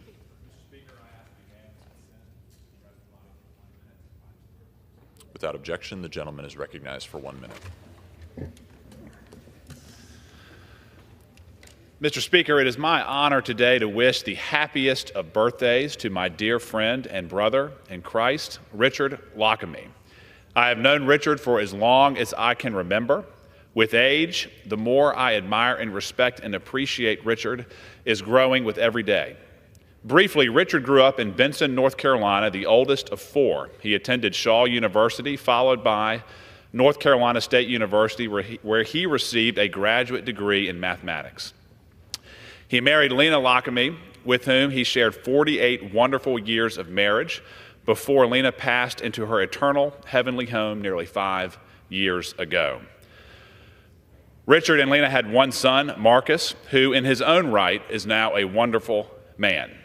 Professionally, Richard has worked at some of the world's leading companies, and for decades he has taught at the high school and collegiate level. But despite his many professional accomplishments, what truly set Richard apart in my life and in the life of many others is his faithful service to his Lord and Savior, Jesus Christ. With each day, in every encounter, Richard's witness is as apparent as it is infectious. I saw this personally in the Raleigh men's class of Bible Study Fellowship. The gentleman's time has expired. Where for nearly 40 years, Richard met with dozens of men each week. Gentleman's time has expired. Richard, happy birthday. For what purpose does the gentlewoman from Oregon seek recognition? Mr. Speaker, I request unanimous consent to address the House for 1 minute and to revise and extend my remarks. Without objection, the gentlewoman is recognized for 1 minute. Thank you, Mr. Speaker. Mr. Speaker, today, House Republicans betrayed their mothers, their sisters, their daughters, and every woman in their life. The so-called SAVE Act is an anti-woman, anti-democracy voter suppression bill cloaked in lies about election integrity.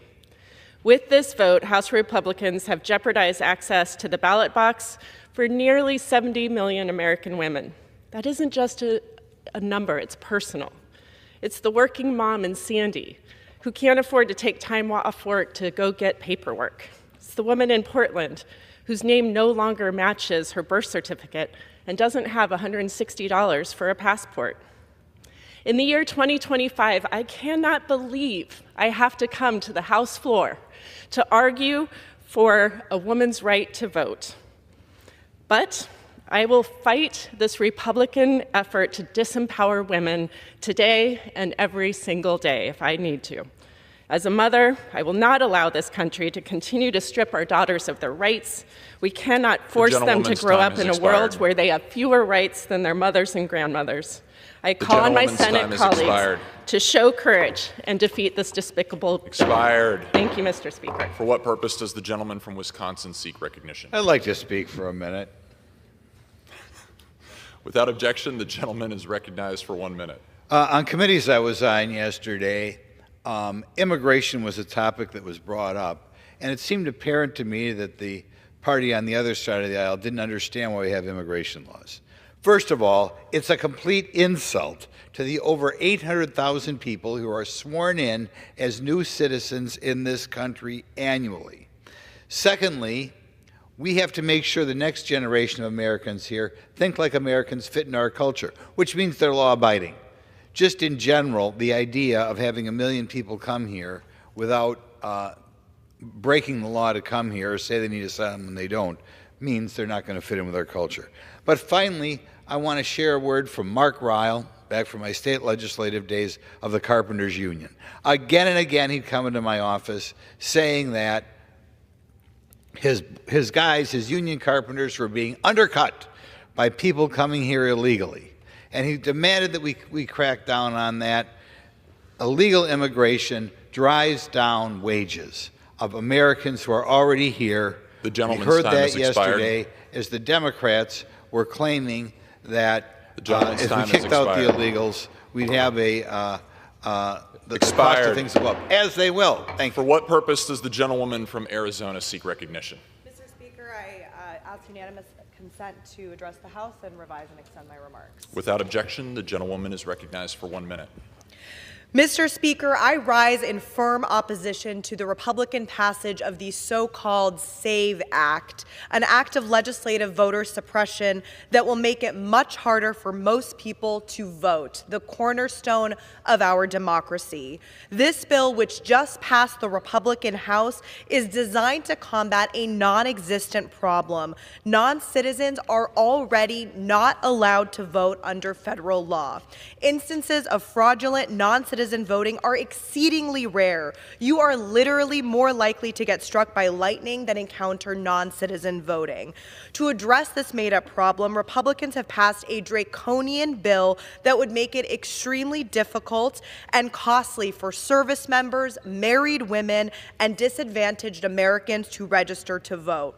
In most cases, it requires a person to present their birth certificate matching a current ID. There are no exceptions for the 70 million American women who change their married name. This bill also mandates in-person visits to register to vote, disenfranchising potentially tens of thousands of deployed service members as well as Native Americans in rural areas like northern Arizona. This is a shocking act of voter suppression. I yield back. Thank you. For what purpose does the gentleman from New York seek recognition? Mr. Speaker, I ask unanimous consent to address the House for 1 minute and to revise and extend my remarks. Without objection, the gentleman is recognized for 1 minute. Thank you, Mr. Speaker. House Republicans just passed their budget plan. President Trump's big, beautiful bill again. The first version didn't cut enough from critical programs like Medicaid and SNAP. This budget is a direct attack on the working and middle classes, all while handling more than $7 trillion in tax breaks for billionaires. Over 196,000 residents in my district are at risk of losing Medicaid coverage, including 73,000 children and 27,000 seniors in one district. 74,000 people who count on SNAP may not be able to put food on the table. People who are covered through the Affordable Care Act will see premiums rise by an average of almost $3,000 a year. This is what President Trump called beautiful. It's anything but. This budget won't lower costs. Coupled with the president's thoughtless tariff policies, it will make life more expensive for our neighbors. We're making a beeline to a MAGA recession and perhaps a MAGA depression. This is reverse Robin Hood, stealing from the lower and middle classes to benefit the wealthiest. The gentleman's time has expired. Un-American. I yield my time back, Mr. Speaker. For what purpose does the gentlewoman from New Mexico seek recognition? Good morning. I ask for unanimous consent to address the House and to revise and extend my remarks. Without objection, the gentlewoman is recognized for 1 minute. Thank you. Mr. Speaker, I want to take a moment today to share a story of why we are fighting and who we are fighting for. Every day, this administration claims they're trying to make America healthy again, and yet everything they are doing seems to indicate that they are trying to make us sicker again. They've fired 10,000 HHS health professionals, and on this floor this week, the GOP passed a reconciliation package that would cut Medicaid by billions of dollars. Every day, my constituents ask, how can this cruel agenda continue? Yesterday, I met with Rochelle Tittman, a mom of 4 who was diagnosed with cancer when she was 29 weeks pregnant 8 years ago. But by the grace of God, her family, and the medical advancements made possible by the HHS, by the National Institutes of Health, by the CDC, she is here today, and her youngest daughter, Ray, is in the 2nd grade. These are the people we are fighting for. This is why we are fighting back, and this is why we oppose this cruel agenda. I yield back. The chair lays before the House a communication. The Speaker's Rooms, Washington, D.C., April 10th, 2025. I hereby designate the period from Thursday, April 10th, 2025, through Sunday, April 27th, 2025, as a district work period under Clause 13 of Rule 1. Signed, Mike Johnson, Speaker of the House of Representatives. Under the Speaker's announced policy of January 3rd, 2025, the gentleman from Texas, Mr. Green, is recognized for 60 minutes as the designee of the Minority Leader. Thank you, Mr. Speaker. Mr. Speaker, and still I rise. And I rise today to initially extend greetings to all, especially those who are traveling over this season of resurrection. In my church, I'm a Christian, we commemorate and celebrate Easter. So I want to let everyone know that I appreciate those who do, and to those who do not, I understand. But I also want to give a special expression of gratitude and thanks to the thousands of persons who have literally called my office, sent cards, greeted me along life's way to give me a pep talk or to simply say to me, we appreciate what you're doing. It means a lot to me to have people that I do not know, many of whom I will never meet and greet, to simply say to me, we want you to continue to do what you're doing. And as you know, Mr. Speaker, I have been censured. I have been censured. I was censured, but not silenced. Censured, but not silenced. I am here today because I was censured, but not silenced. And today, as a person who still speaks truth to power, also speaks truth about power.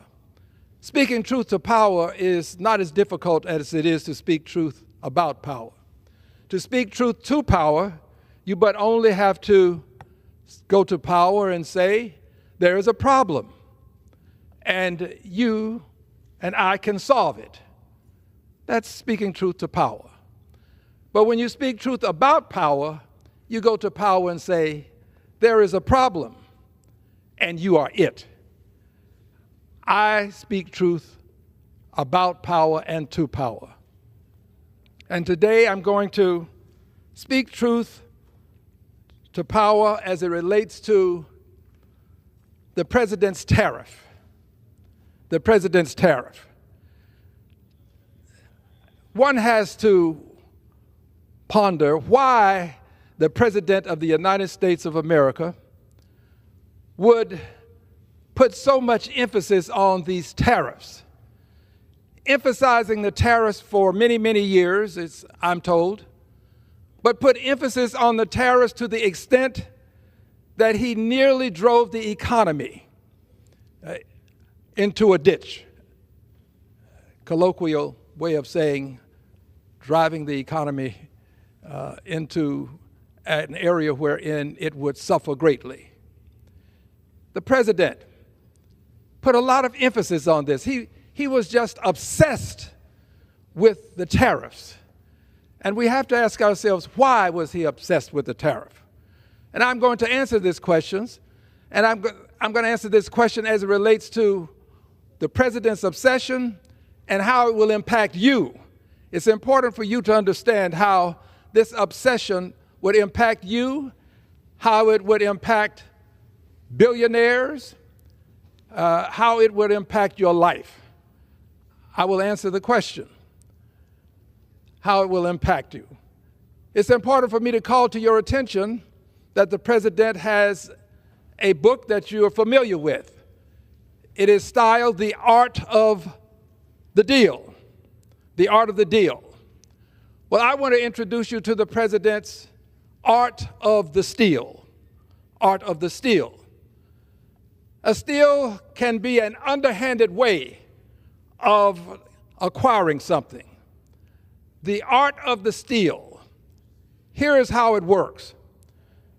The president, with his tariffs, will continue. At one point, it was going to be unimaginable, but he has reduced it. Let's just say 10%. There's a 10% tariff. This tariff is collected at the point of entry into the United States of goods that an importer desires to purvey in this country. He wants to sell it, or she wants to sell it. They want to sell it. They want to sell these goods. So they have to pay this tariff. And this tariff has to be paid that the president would add to the goods. Let's say you have something that costs $40,000 coming into the country, tariff of 10%. So that's going to give you an additional $4,000. This additional $4,000 is collected at the point of entry, and the person importing has to pay the tariff. Has to pay the tariff.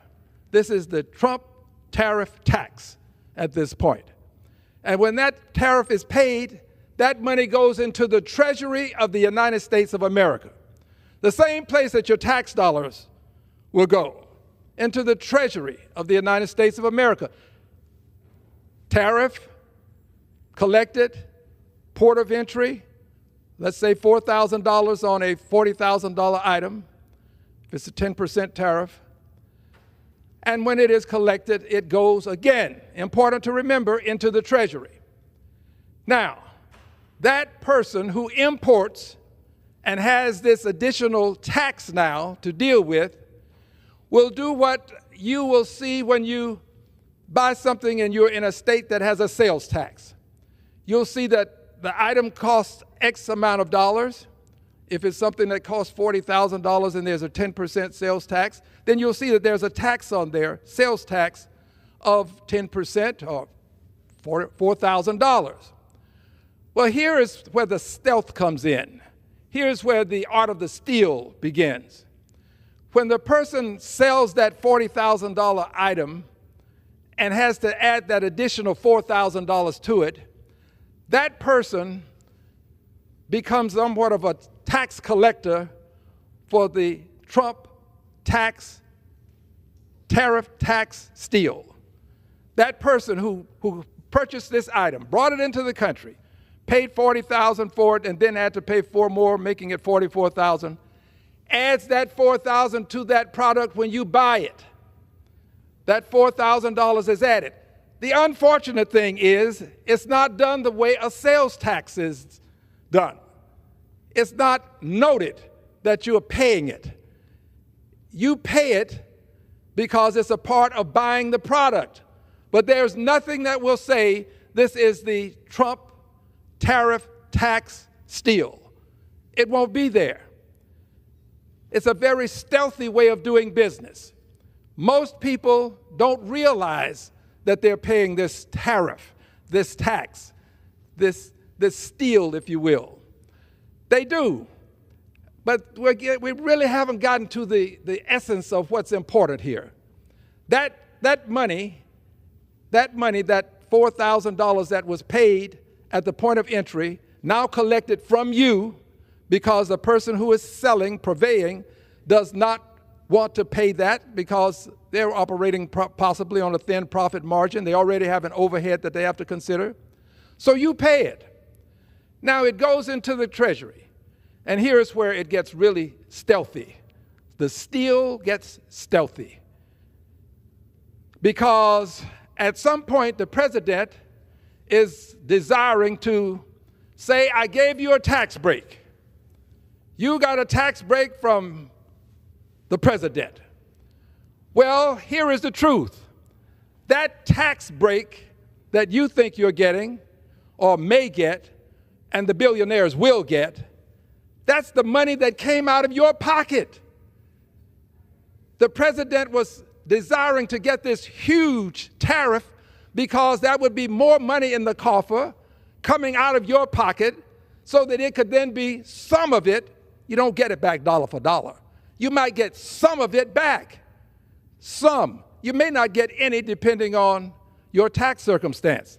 The billionaires will get plenty. You may not get any. This is a stealthy way of doing business. It's a steal. This is why it is the art of the steal that has been developed by this president so that he can take money out of your pocket, put it into the Treasury, and then say later on, you now have a tax break. I think that people who understand this will understand why tariffs are not always a great benefit to you. They can be a benefit in some circumstances, but remember, the president was putting a tariff on some 90 plus countries. He was putting a tariff on any and every country that he could find a means by which he could tax with a tariff. And some places didn't have people to actually tax with a tariff, just animal life. But he was desperate because he wants to get money into the coffer, the Treasury of the United States of America, so that he can then say to you, you have now a tax break. Some of you may, billionaires will, have a tax break, but it's really money out of your pocket that is being returned to you in a diminished fashion. This is the art of the steal as perfected or as is being perfected by our president. Our president understands also that there are other ways to get money into this coffer, the Treasury.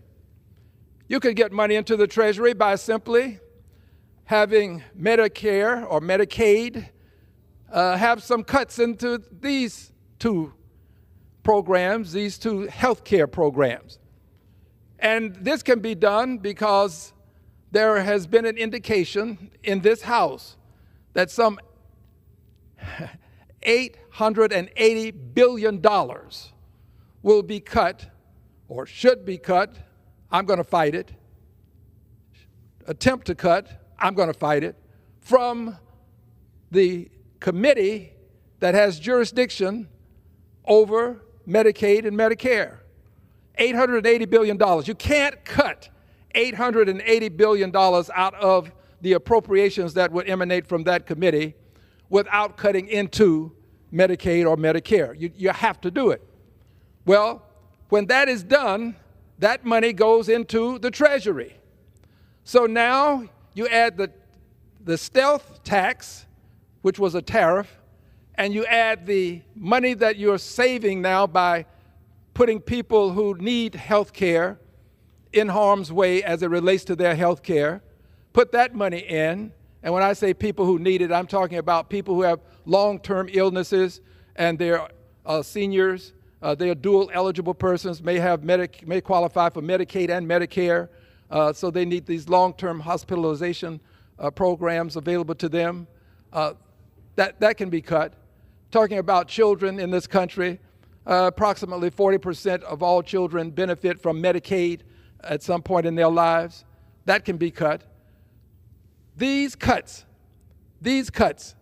will then go into the cuts to children that would impact children and impact seniors, would go into the coffer. And again, add this to the stealth tariff tax, and you have more money that you can now pass back to people who are going to get a break and say, here's what the government is sending you by way of cutting taxes and giving you additional money. Friends, I conclude that this is a very stealthy way of doing business when people don't always understand. I believe that if people truly understand how the president is amassing this tax break for billionaires, I think they're going to be exceedingly upset. And there are many ways to express how upset you are. You can do this always peacefully. Many are going to protest.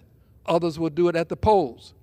A good many of my colleagues who are participating as persons who are aiding and abetting, if you will, many of them will find that, as they are finding out currently, that they are going to be received in less than a very warm way when they find themselves having town meetings. They're already experiencing this. That's why many of them are not having their town meetings. But they're going to experience it also when we have an election, because people aren't going to forget this. They're not going to forget how the president desperately tried to tax them so that he could then return money, some to them if they would qualify, but much to billionaires who would qualify. This is, in my opinion, a shameful and disgraceful way for the president to tell people that they're going to get a tax break when it's really their money that is being returned to them by way of this tariff. I would also remind people that as we move forward, I have indicated that impeachment is imminent. The filing of articles of impeachment is imminent. We are currently in a countdown to impeachment. Now, those who know me know that I wouldn't say this if I were not going to move on with it. And I am. We will have articles of impeachment filed. I cannot tell you what the vote will be, and there are some who would say, well, you shouldn't file the articles of impeachment if you can't win. No, you need to know where people stand. You really do. We need to know. I heard a member just yesterday indicate that we need to have a certain thing brought before the House to understand where people are. It is not unusual for us to have votes to find out where people are on certain issues. And this is no exception. And the first articles of impeachment may not succeed. The second may not succeed. But having laid the foundation for the president's impeachment in the past, I know that impeachment can succeed. And I also know that should Democrats reclaim the House and the Senate by margins that are sufficient to not only impeach but to convict, I believe that the president can be removed from office. He talks of having another term. Well, Mr. President, you're not going to have another term. That's not going to happen. But I do know that you have incited persons to come to the Capitol, the citadel of democracy, and engage in an insurrection. So I don't know what you have up your sleeve, but I do know that we will prevent you from having a third term. And the best way to do it is to not have you finish this term. And the best way to do this is to have you impeached and convicted and removed from office. It can be done. I'm telling you it can be done. The law says it can be done. We but only have to have the will to do it. The way is before us. The will is what is necessary to implement the way to an impeachment and a removal of Donald John Trump as President of the United States of America. It would be the appropriate thing because he is unfit to be president, unfit to enforce the laws of the land in such a way as to bring honor to the process. Unfit when you consistently, repeatedly flout the laws, flout the notion of due process. When you would have agents of the state approach a female and approach her with persons who would surround her, and then pull up a mask, and then take her away, all in plain clothes, mask. I don't believe that the American people want to see that kind of episode take place in this country. It looks like we have secret police. America is not a country with secret police that come and take you away from your home to some distant state where you're not known, where you don't have resources. Don't give you any due process. This is not America. The president is destroying the lawful judicious processes that we have enjoyed. He is chipping away at them. And if the president can do it for a person who is here for whatever reasons, the president can do it to any one of us, especially when the president believes that you don't have to allow a person to say, hey, you have the wrong person. I didn't do that.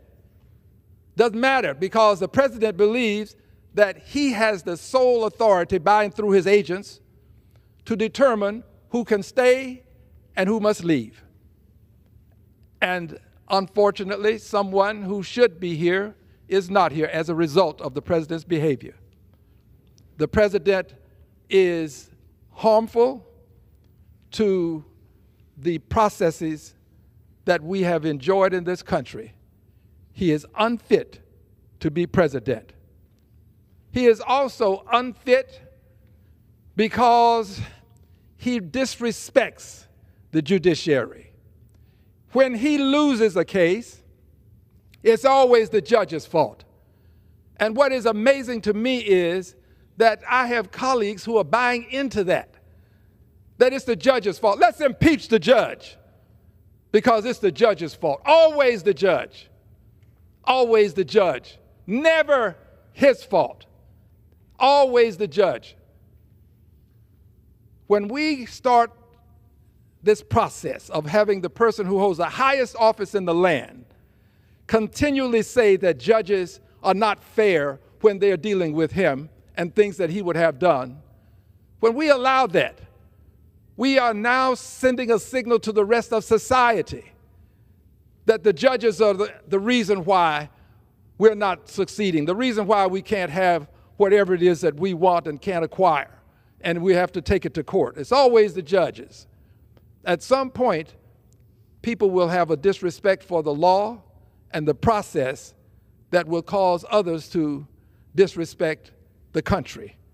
People invest in this country because they know that we have a good judiciary, that it is a process that has been in place and that will be honored. They invest in this country also because they know that your money is safe here. You invest in our bills, our bonds, it's safe. We have stability, except when you do as the president has just done, and that is tariff some 90 countries and do it in such a way as to cause people to start to equivocate when it comes to our bonds, our notes. And when that happens, you can see how the president backs off. He understood at last that he was making a terrible mistake, and he backed off. He has extended what he calls a 90-day, I would call it pause. But I don't think he's going to go back to where he was. I don't think he will. Even he understands that he was making a serious mistake. But here's the problem with that mistake. He has hurt the brand, the American brand. He's hurt the image of the country. He has put the country in a position such that people may no longer think that this is the safest place for their investment dollars. They may not want to buy our bonds as readily. They will then, if they don't buy them readily, that will make it difficult for us to sell them to pay bills. The president is hurting the image of the United States of America. We are now seen as a country that doesn't honor its word. President negotiated with Canada and Mexico a trade deal. He breaks the trade deal. President says that he wants Canada to be the 51st state. Canada is not about to become the 51st state. I will be quite candid with you. I admire the way the Canadians have made it perfectly clear to the president that this won't happen. Someone has to stand up to him. Greenland wants to take it, wants to make Gaza a resort. The president has to understand that he is not a king. He's not the emperor.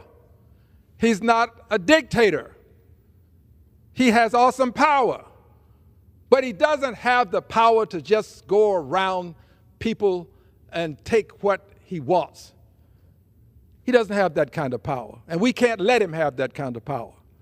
So it's important for us to move to impeachment, because impeachment is the means by which a reckless, ruthless president can be brought into check. This is the balance that we have. When all else fails, when the Congress majority refuses to act, and when he disregards the orders of the courts, impeachment is still available. I intend to bring articles of impeachment. I don't know what the vote would be. My guess is that you're not going to get the vote required, but you will get the opportunity to see who believes in what we have said. We said that the president was a detriment to democracy. We talked about how he would harm the country if he got back into office. Let's find out if we meant that. One of the ways we'll find out is with articles of impeachment. I'm proud to serve my country. I am proud to be an American. It means something to me. And I want to protect what this country stands for in a positive way, the positive image that our country has had. The negative image I'm trying to change to a positive. But I want to protect that. It means something to me to be an American. And I want this country to be the one that people look up to as opposed to frown upon. And many do now because of the way our president behaves. I thank you, Mr. Speaker. I am proud to say that I'm going to yield back my time, that I am censured, but not silenced. I yield back. Members are reminded to refrain from engaging in personalities toward the president. Under the Speaker's announced policy of January 3rd, 2025, The gentleman from California, Mr. Kiley, is recognized for 60 minutes as the designee of the Majority Leader.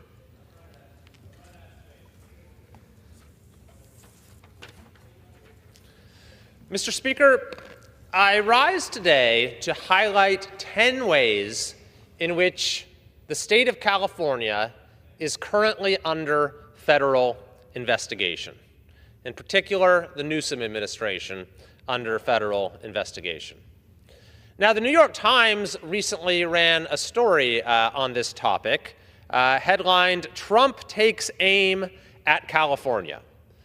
The question was, why is the administration targeting California? They called it a multi-pronged assault on California that has begun in earnest. But that's actually the wrong question, to ask why the administration is targeting California. The appropriate question is, why is California so flagrantly violating federal law in so many different ways? In the article, the junior senator in our state, Adam Schiff, is quoted as saying that the president has a, quote, partisan vendetta against California. Senator Schiff says that he is continuing to weaponize the federal government against California. Of course, that's not it at all. Protecting the civil rights of Californians is not weaponizing the federal government. It's what the federal government is supposed to do, what it's required to do under established law.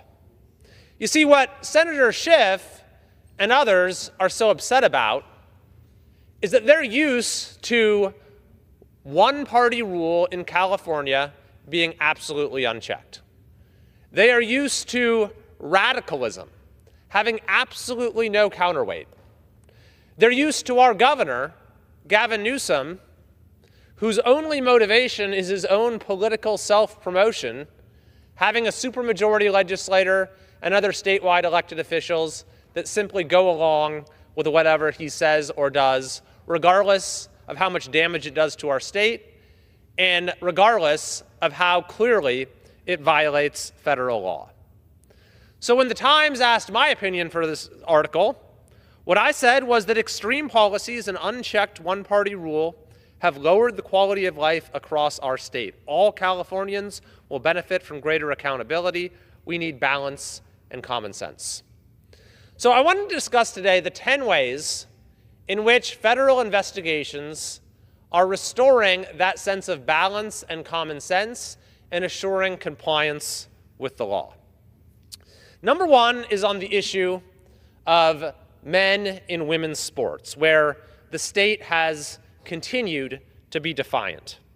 Recently, the U.S. Department of Education's Office for Civil Rights announced a directed investigation into the California Interscholastic Federation because of its refusal to follow anti-discrimination laws related to girls and women's sports. This includes the possibility of allowing male athletes to compete in women's sports and use women's intimate facilities. Governor Newsom has received as well a letter from U.S. Education Secretary Linda McMahon warning the governor that California could lose federal funds if the state continues to allowing transgender athletes to play in girls and women's sports. As Secretary of Education, Secretary McMahon wrote, "I am officially asking you to inform the department whether you will remind schools in California to comply with federal law by protecting sex-segregated spaces and activities." She also wrote, "Allowing participation in sex-separated activities based on gender identity places schools at risk of Title IX violations and loss of federal funding." She says, "As governor, you have a duty to inform California school districts of this risk." Interestingly enough, Governor Newsom actually recently stated that he believes it's unfair what the state is doing, allowing for men to compete in women's sports, and yet he has taken absolutely no action to stop this unlawful practice. The second ongoing investigation relates to California's policy of forcing school districts and schools to keep secrets from parents about their own students, about their own children. The U.S. Department of Education's Student Privacy Policy Office has launched an investigation into the California Department of Education for alleged violations of the Family Educational Rights Privacy Act, known as FERPA, which gives parents the right to access their children's educational data. The California Department of Education, it is alleged, has abdicated the responsibilities FERPA imposes because of a new California state law that prohibits school personnel from disclosing a child's gender identity to that child's parents. So what happened in California is you have a number of school districts that have said that we're simply going to hide this information from parents. We're not going to tell parents if their child changes their name or changes their pronouns or anything like that. You then had some other districts that said, well, this is not right. We actually want to make sure that we're being open and transparent with parents. So they passed their own policies saying, no, our policy is that we believe that parents have a right to know this. What the state then did is started suing these districts, trying to get legal judgments against them, saying you are required under law to lie to parents about their children. Fortunately, those lawsuits are being rejected, but the state legislature then followed up with a statewide law saying that it is now the policy of the state that you are not allowed to communicate this information with parents, that school districts are not allowed to have any policy that allows them to communicate this information with parents. So think about the absurdity of this. In California, you have teachers are forced to use one name and one set of pronouns with a student in class. Then their parents come in for a conference and they're supposed to switch names and switch pronouns and doctor their assignments and the names written on them, which has actually been done in documented cases in California. Thankfully, this federal law is on the books, protecting the privacy right of students and the right of parents to know this information, and the Department of Education has launched a federal investigation accordingly. The third ongoing investigation relates to the issue of racial discrimination in California higher education.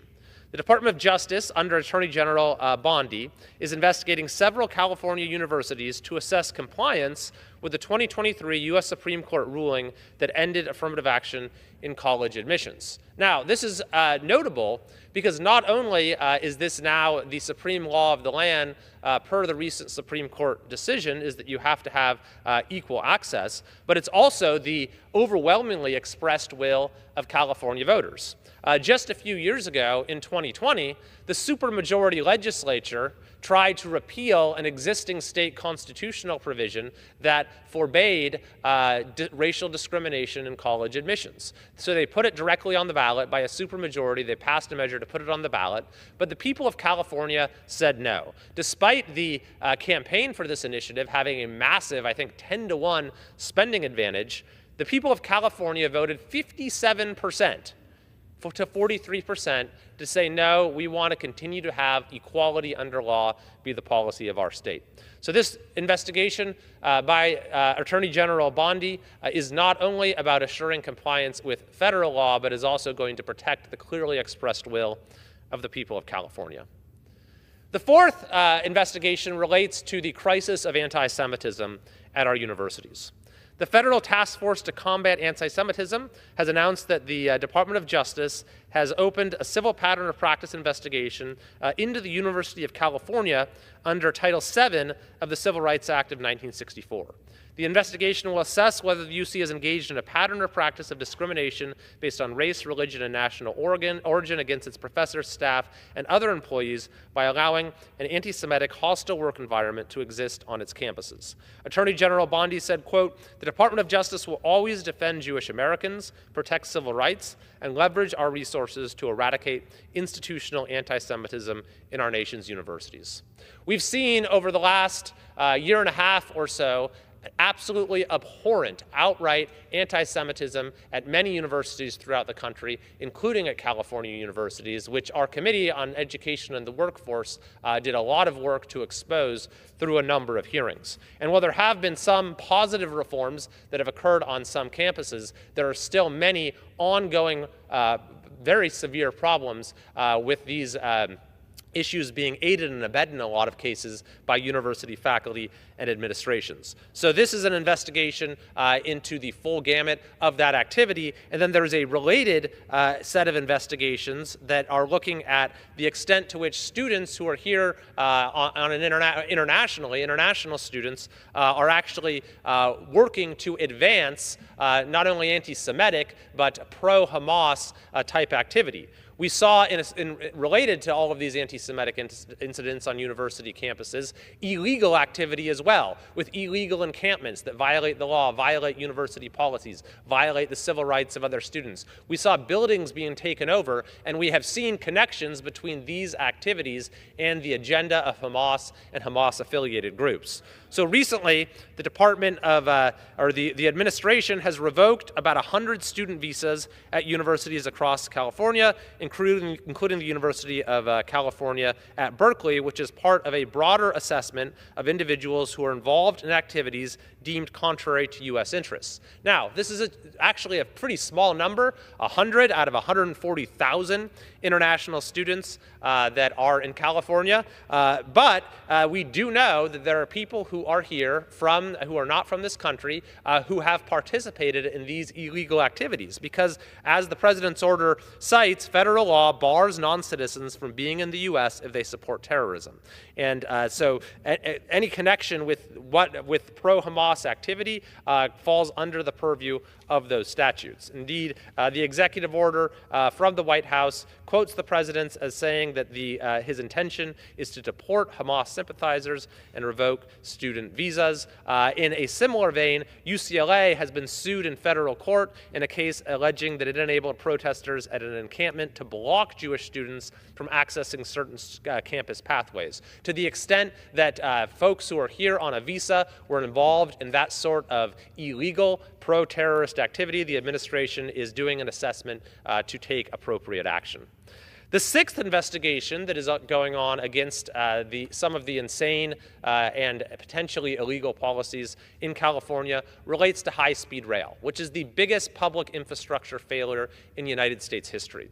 I was at the train station in LA, Union Station, a couple weeks ago, where we were with Transportation Secretary Sean Duffy announcing this investigation specifically into the federal money that has gone into high-speed rail. The review that we launched on that day will help determine whether roughly $4 billion in taxpayer money should remain committed to the proposed project to build high-speed rail in the California Central Valley between Merced and Bakersfield. I have also requested an investigation by the FBI into how exactly it is that California has so far spent some $17 billion on this project, which was approved in 2008, so we're talking over 15 years, and has yet to lay any track. At this point, even the New York Times has said the project isn't going to be completed this century at the current pace. The overall cost has ballooned to over $130 billion. That's more than $100 billion more than it was supposed to be. The whole thing was supposed to be completed by now, per the initial projections, but now at this point, even the first segment from Bakersfield to Merced, a very modest segment, they're saying isn't even going to be completed by 2033. And indeed, just last week, there was a report from the nonpartisan legislative analysts that there's another $9 billion funding gap, and they're continuing to rely on federal funding. So this is an investigation that is ongoing, and I fully expect it will result in those funds being clawed back and hopefully then used on infrastructure projects in California that will actually serve to move people and goods, will create jobs that have positive economic value, and will actually be helpful in improving the quality of life for folks in our state. The seventh ongoing investigation relates to California's cap and trade program. An executive order from the president has directed Attorney General Bondi to identify state and local acts that may be unconstitutional or preempted by federal law. And it singles out California's cap and trade program, which sets limits on greenhouse gas emissions and then has companies buy and sell credits. As the order says, California punishes carbon use by adopting impossible caps on the amount of carbon businesses may use, all but forcing businesses to pay large sums to trade carbon credit to meet California's radical requirements. What is the result of this? Even as we have seen gas prices that have gotten much lower across the entire country, Californians continue to pay astronomical prices when they fill up their cars. Indeed, California is now some $1.60 above the national average. We have the highest gas prices in the country, higher than even Hawaii, and the major cause of that is the state's taxes and regulations and other requirements, foremost among them being this cap and trade program, which adds substantially to the price of each gallon of gas. The eighth ongoing investigation relates to the homelessness crisis in California. California is the national leader in homelessness. It is not even close. We have roughly half the unsheltered homeless in the entire country, despite spending absolutely staggering amounts of money. Indeed, over the course of the last 5 years, we have seen $24 billion spent on homelessness, and homelessness has continued to go up significantly. A recent audit actually found that the state has lost track of the money and can't even tell you where it went or what outcomes it has produced. But now the new United States Attorney for the Central District of California, Bill Asaley, has announced the formation of the Homelessness, Fraud, and Corruption Task Force, which will investigate fraud, waste, abuse, and corruption involving funds allocated towards the eradication of homelessness within the 7-county jurisdiction of the Central District of California. The task force will be comprised of federal prosecutors from the Major Fraud Section, the Public Corruption and Civil Rights Section, and the Civil Division Civil Fraud Section of the U.S. Attorney's Office. And it'll specifically look into what's going on in Los Angeles, where recently a court-ordered audit found that homelessness services provided by the city and county were, quote, disjointed and contained poor quality and integration. And there's a lot of federal money at stake at issue here, by the way. During COVID, the federal government sent $100 million in emergency aid to LA County to address homelessness. And last month, the U.S. Department of Housing and Urban Development awarded more than $200 million to address homelessness in LA. So now there is a federal investigation ongoing, led by the U.S. Attorney's Office, into exactly what has happened to all of this money. The ninth ongoing investigation relates to concealed carry. As part of a broader review of restrictive firearms-related laws in California and other states, the Department of Justice's Civil Rights Division has announced an investigation into the LA County Sheriff's Department to determine whether it is engaging in a pattern or practice of depriving ordinary law-abiding Californians of their Second Amendment rights. The release from the Attorney General's office notes that a recent federal court decision found that the law and facts were clearly in favor of 2 private plaintiffs who challenged the lengthy 18-month delays that the LA County Sheriff's Department had imposed when processing their concealed handgun license applications, and that the Civil Rights Division has reason to believe that those 2 plaintiffs are not the only ones in this county of some 8 million people experiencing long delays that are unduly burdening or effectively denying the Second Amendment rights of the people of Los Angeles. The release from the Attorney General goes on to note the ways in which the Second Amendment rights of Californians have been unduly burdened in countless ways. They call California a particularly egregious offender. In response to recent Supreme Court case law, California enacted new legislation to further restrict the ability of ordinary, law-abiding Californians to keep and bear arms. And many California localities appear to be imposing additional burdens beyond those required by California state law, including by subjecting ordinary, law-abiding Californians to expensive fees and lengthy wait times associated with applications for concealed handgun licenses. So now there will be some counterweight to these measures which are restricting the rights of Californians. In fact, there was even a recent proposal in the legislature that went to the very core of the Second Amendment that would have said that you're no longer allowed to defend yourself against an intruder who breaks into your own home. Luckily, that bill was defeated, but it just shows you how far California has gone from what is protected by the Constitution. And finally, of course, there is ongoing federal action, and this being the 10th federal action related to California when it comes to sanctuary jurisdictions. The Attorney General and the Secretary of Homeland Security, pursuant to an executive order from the President, are looking to the maximum extent possible under federal law. They're evaluating and undertaking any lawful actions to ensure that so-called sanctuary jurisdictions, which seek to interfere with the lawful exercise of federal law enforcement operations, do not receive access to federal funds. Further, the Attorney General and the Secretary of Homeland Security, per the terms of the order, are evaluating and undertaking any other lawful actions, criminal or civil, that they deem warranted based on any such jurisdictions' practices that interfere with the enforcement of federal law. When it comes to sanctuary policies, California has been the very worst offender in the country.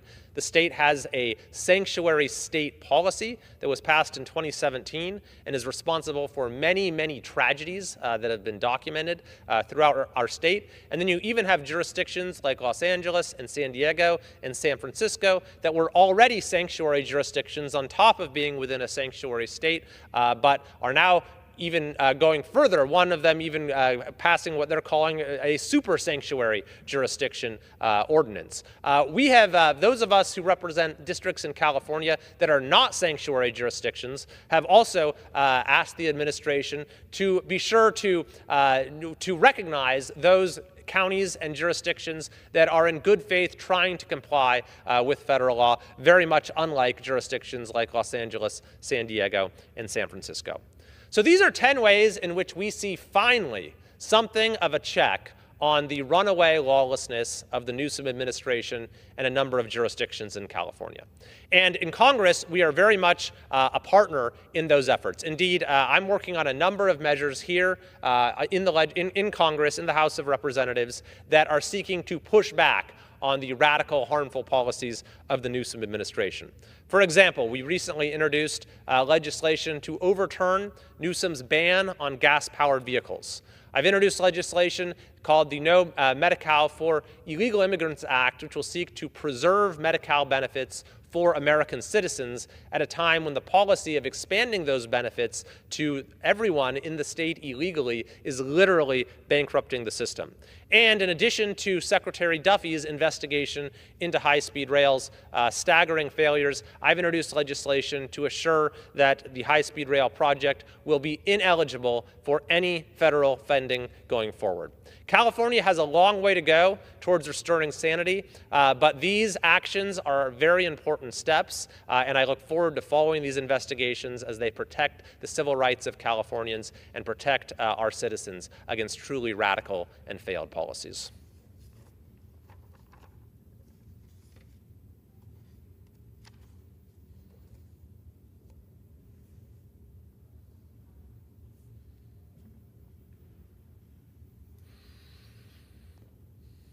Mr. Speaker, today I'm excited to announce new legislation that I'm introducing along with Representative Claudia Tenney called the High Quality Charter Schools Act, which is going to be among the most significant pieces of legislation for school choice that we've had in this country in a very long time. What it will do is create a new tax credit for charitable contributions to nonprofit charter school organizations. Specifically, it'll establish a 75% federal tax credit for qualified charitable contributions made to nonprofit charter school organizations with a proven record of success, incentivizing donations to support the development of more high-quality charter schools. This could be truly significant, allowing perhaps millions of more kids in this country to gain access to charter schools. Because the reality that we see right now is that you have very successful charter schools that get tremendous results for students. For example, Success Academy in New York, which is the #1 school system in the entire state, but there are a limited number of seats, and it costs a lot of money to start a new school. And a lot of times, especially in states like California or New York, you are disadvantaged under state law. You have politicians like Gavin Newsom or the supermajority in California that do everything possible to try to stop you from helping your students succeed. So there are all of these obstacles that exist often under state law, as well as the inherent obstacles that exist to starting up an enterprise as complicated and complex as a school. And the federal charter school grant program has actually been critical to helping a number of charter schools start. What this legislation seeks to do is to help those that have proven to be successful to expand, to replicate their model. Because the ones that are really successful often have very long waiting lists. You can have thousands of kids on the waiting list for a school. And by the way, charter schools are required to then conduct lotteries. They can't show any sort of favoritism in their admissions or anything like that. They have to be open to all. So you have a lottery, and if you don't win the lottery, unfortunately, then you can't go to the school. And you might, if your local neighborhood school is not a good one, then your child it misses out on the opportunity to go to a high-quality school, has to end up going to a low-quality school. So the best way, probably the most effective way to expand educational opportunity and excellence in America today is to facilitate the expansion and replication of charter schools that have proven to be successful. That is precisely what this legislation does, and I'm hopeful that we'll get it passed into law, perhaps even as part of the reconciliation process, as a way to start to turn around this sharp decline in education education outcomes that unfortunately is posing such a risk to our country's future. I look forward to hopefully getting bipartisan support and seeing it passed into law and seeing what it will do for so many kids across this country.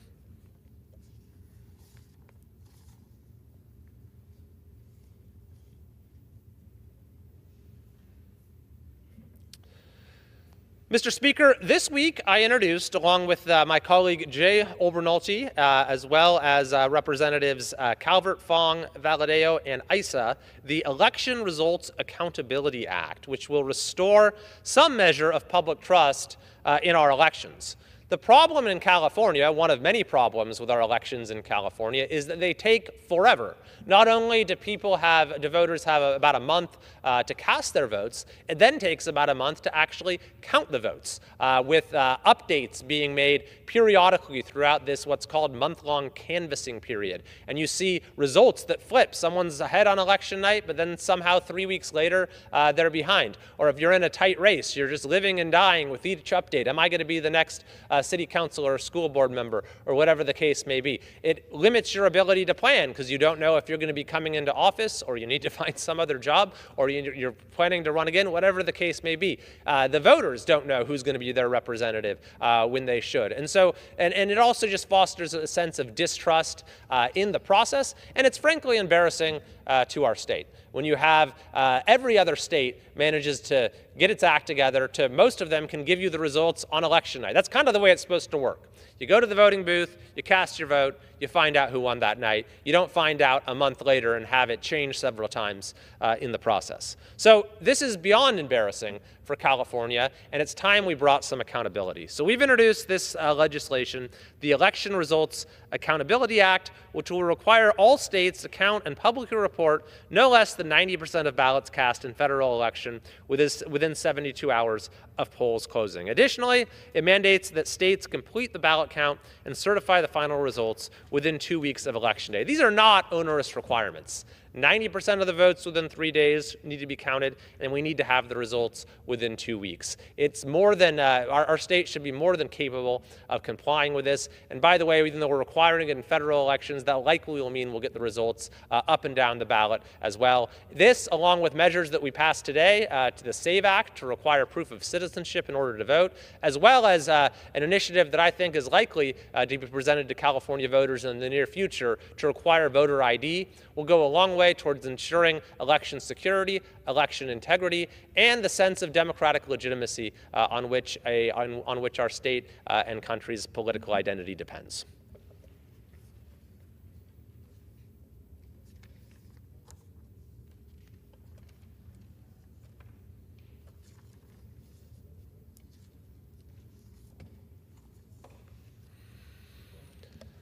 Mr. Speaker, this last week, I introduced legislation in the House to reverse California's ban on gas-powered vehicles. This is a special resolution under the Congressional Review Act that provides a fast-track procedure, not subject to a Senate filibuster, to overturn an agency action. In this case, it is the action of the Biden administration that gave Gavin Newsom special permission to ban gas cars in California. This is a measure that will affect almost everyone in our state. It's set to go into effect in 2035. It is utterly unrealistic, and yet it has not been subject to a vote of the people, a vote of the state legislature, or a vote of the United States Congress. But that will change soon. This measure, I believe, will pass, hopefully with bipartisan support, and will restore the ability of Californians to select the vehicle of their choice. It will also prevent massive increases in costs for Californians who are already burdened with the highest cost of living, the highest gas prices, the highest energy prices, and much more of any state in the country. I think this is a pretty common sense measure. Unfortunately, California has dragged a lot of other states along with it, with this measure, so it's truly an issue of national concern as well. And so I look forward to seeing this passed, to reversing the Biden administration's waiver under the Clean Air Act for California, and I think this will go a long way towards us restoring some sanity to our state.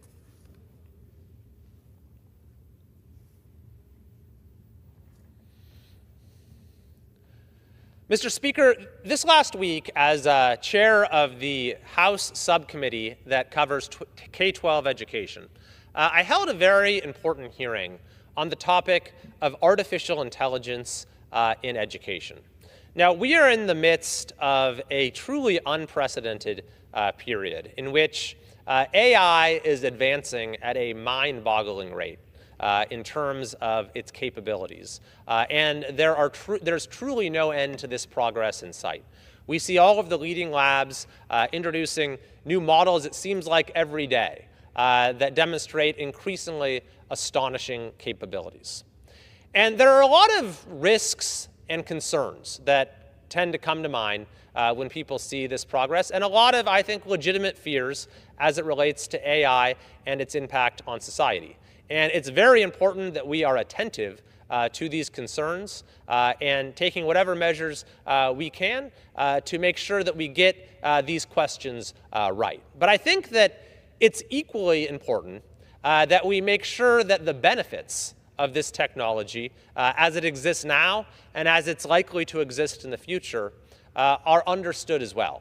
I think that there is, frankly, far less dialogue and conversation on a national level than there should be about the absolutely enormous changes that could well be ahead of us. And so I wanted to use this hearing to examine one particular domain where AI holds the potential to dramatically expand opportunity and benefit our country and bring unprecedented opportunities to American kids across the country. You know, I'm a former high school teacher, and we have in this country truly shameful achievement gaps when it comes to the educational opportunities that are available to kids depending on their zip codes. And in my view, much of that is a result of failed policies, none more so than in California, which has just about the widest achievement gaps of any state in the country. So we absolutely need to have policy reforms that bring accountability, that empower parents, that expand school choice,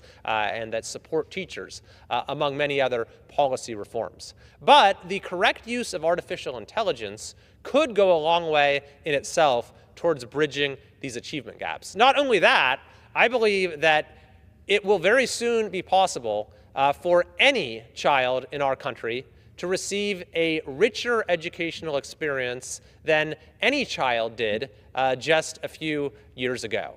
And this is because of the absolutely incredible capabilities that are now accessible to anyone for free or at very little cost on a computer or smartphone. And we saw during our hearing examples of how these possibilities are already being realized in many classrooms across America, where you could have, for example, a personalized tutor who knows just about everything there is to know, who knows everything about your own strengths and weaknesses, your own interests, and who engages with you directly to learn any topic. Now, this is no small matter because studies show that having access to a high-quality tutor is one of the most important interventions that improves educational outcomes by a significant degree, potentially moving you, a half standard deviation or so, or giving you more than a year's worth of additional learning in any given year if you have access to a high-quality tutor. Well, with AI tools, any child will have that access at a level that has never been known before, in a more personalized way than has ever been known before. And what's more is that these tools allow for learning across different modalities, through text, through hearing, or through images, through voice, and can engage with different students in different ways. Or, just to give you another example, can take on the form of different characters. So when you're learning history, you could actually have a conversation with an animated version of a historical figure. If you're reading a book, you could actually have a conversation with a character in the book. If you're learning physics, maybe you could learn physics from a reanimated version of Einstein himself. And these are just the tip of the iceberg.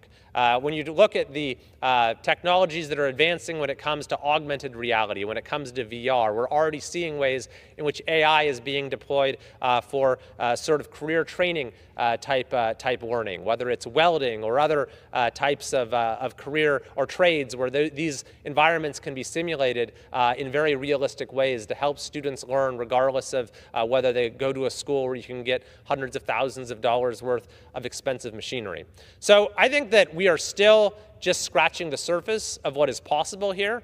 One of the suggestions at our hearing is that we need to continue to facilitate ways of sharing best practices. And importantly as well, when it comes to how these tools can be used by teachers, because teachers' role is as important as ever, is potentially more important, in the sense that having access to AI tools that can assist students in individual ways actually frees teachers in many ways to provide the sort of mentorship and instruction and teaching that only a caring human can. So we saw examples at our hearing of how AI tools have been used to assist with lesson planning, have been used to help grade papers, or to provide direct, immediate feedback to students to help with the assessment process, and many other ways as well. And so for those who think that the AI tool is somehow going to change the role of the teacher, these tools can change the role of the teachers, but I think in very positive ways as well. Of course, there are risks in this domain as well when it comes to academic dishonesty, when it comes to the potential of further absorbing students into digital worlds and thereby exacerbating some of the harms that we've seen from excessive use of smartphones. All of those things we need to be very mindful of as well, which is why following our hearing, we're exploring ways to establish forums where these sort of best practices can be shared, so different teachers, different schools, different states can see what's happening elsewhere, see what the results are, see the impact it's having on the well-being and learning of our students. But this is one area where I think there truly is unbounded potential, and I'm looking forward to working with our subcommittee to try to assist districts across the country in unlocking that potential. And with that, Mr. Chair, I'd like to yield to my, I'll yield back. The gentleman yields back. Under the Speaker's announced policy of January 3rd, 2025, the gentleman from California, Mr. McClintock, is recognized for the remainder of the hour as the designee of the Majority Leader.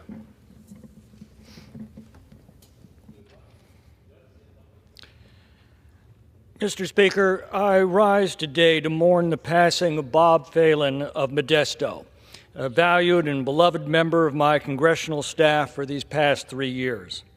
His was a remarkable life and one that should inspire every American to realize the opportunities that freedom provides. When Bob's father died, he was forced to drop out of high school to work odd jobs to support their family. For nearly 10 years, he worked as a crab cracker at Aliotto's restaurant on Fisherman's Wharf in San Francisco. Searching for a better life, he came to Modesto, where his outgoing personality made him an ideal salesman and a manager for such well-known companies as Keebler Cookies and Earl Scheib. There in Modesto, he met his wife of 31 years, Alta, and raised their family. When his son joined the Navy in the Gulf War, Bob's attention turned to politics. He became a devotee of Rush Limbaugh and began working for local candidates. He ended up starting his own political consulting firm. Ultimately, he served as a trusted advisor to state assemblyman and then state senator and also a county supervisor, Tom Berryhill, for nearly 15 years. When reapportionment brought my district into Stanislaus County, I was fortunate to bring him into my congressional office, where he served ably as my district representative. His work ethic, his love for people, his sunny disposition, and his simple decency made him an exemplary figure in our community. He was always a picture of fitness and health until he was diagnosed last year with cancer. But he never let that slow him down, and until the very end, he continued to attend to his duties. He was an exemplary father, husband, grandfather, citizen, and human being, the kind of person who holds a community together even through trying times, and he will be particularly missed in these. Mr. Speaker, it was a great loss for our community, a great loss for our office, but most of all, a great loss for his family, and we mourn his passing today.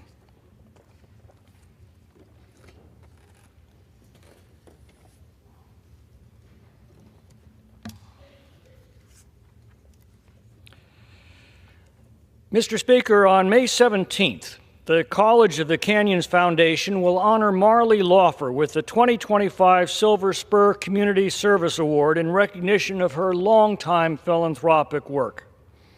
I first met Marley as a high school student leader in Tustin, and she was my first and only choice as Chief of Staff when I was elected to the California State Assembly in 1982. Somehow, she was able to clean up every mess I made in those years. She continued in that capacity until Newhall Land and Farming, the largest land developer in California, recognized her talents and offered her a senior position in their company when she was still in her 20s. Well, 4 decades later, she is still in her 20s, and her energy and devotion to the community has never been stronger.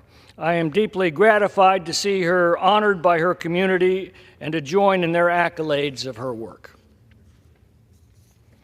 And with that, Mr. Speaker, I yield back.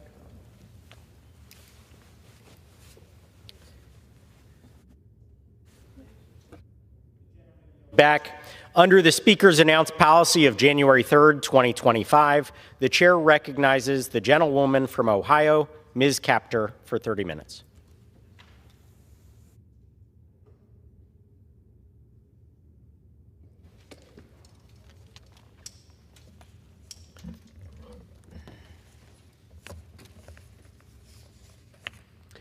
Thank you. Mr. Speaker, I rise today out of deep concern for the manufacturing workers and families of Northern Ohio. From Toledo Jeep to our numerous parts suppliers and union shops across the Great Lakes in both the United States and Canada. The Trump administration's reckless and arbitrary tariff policy is putting their jobs and livelihoods at risk. These billboards just started to go up in our region.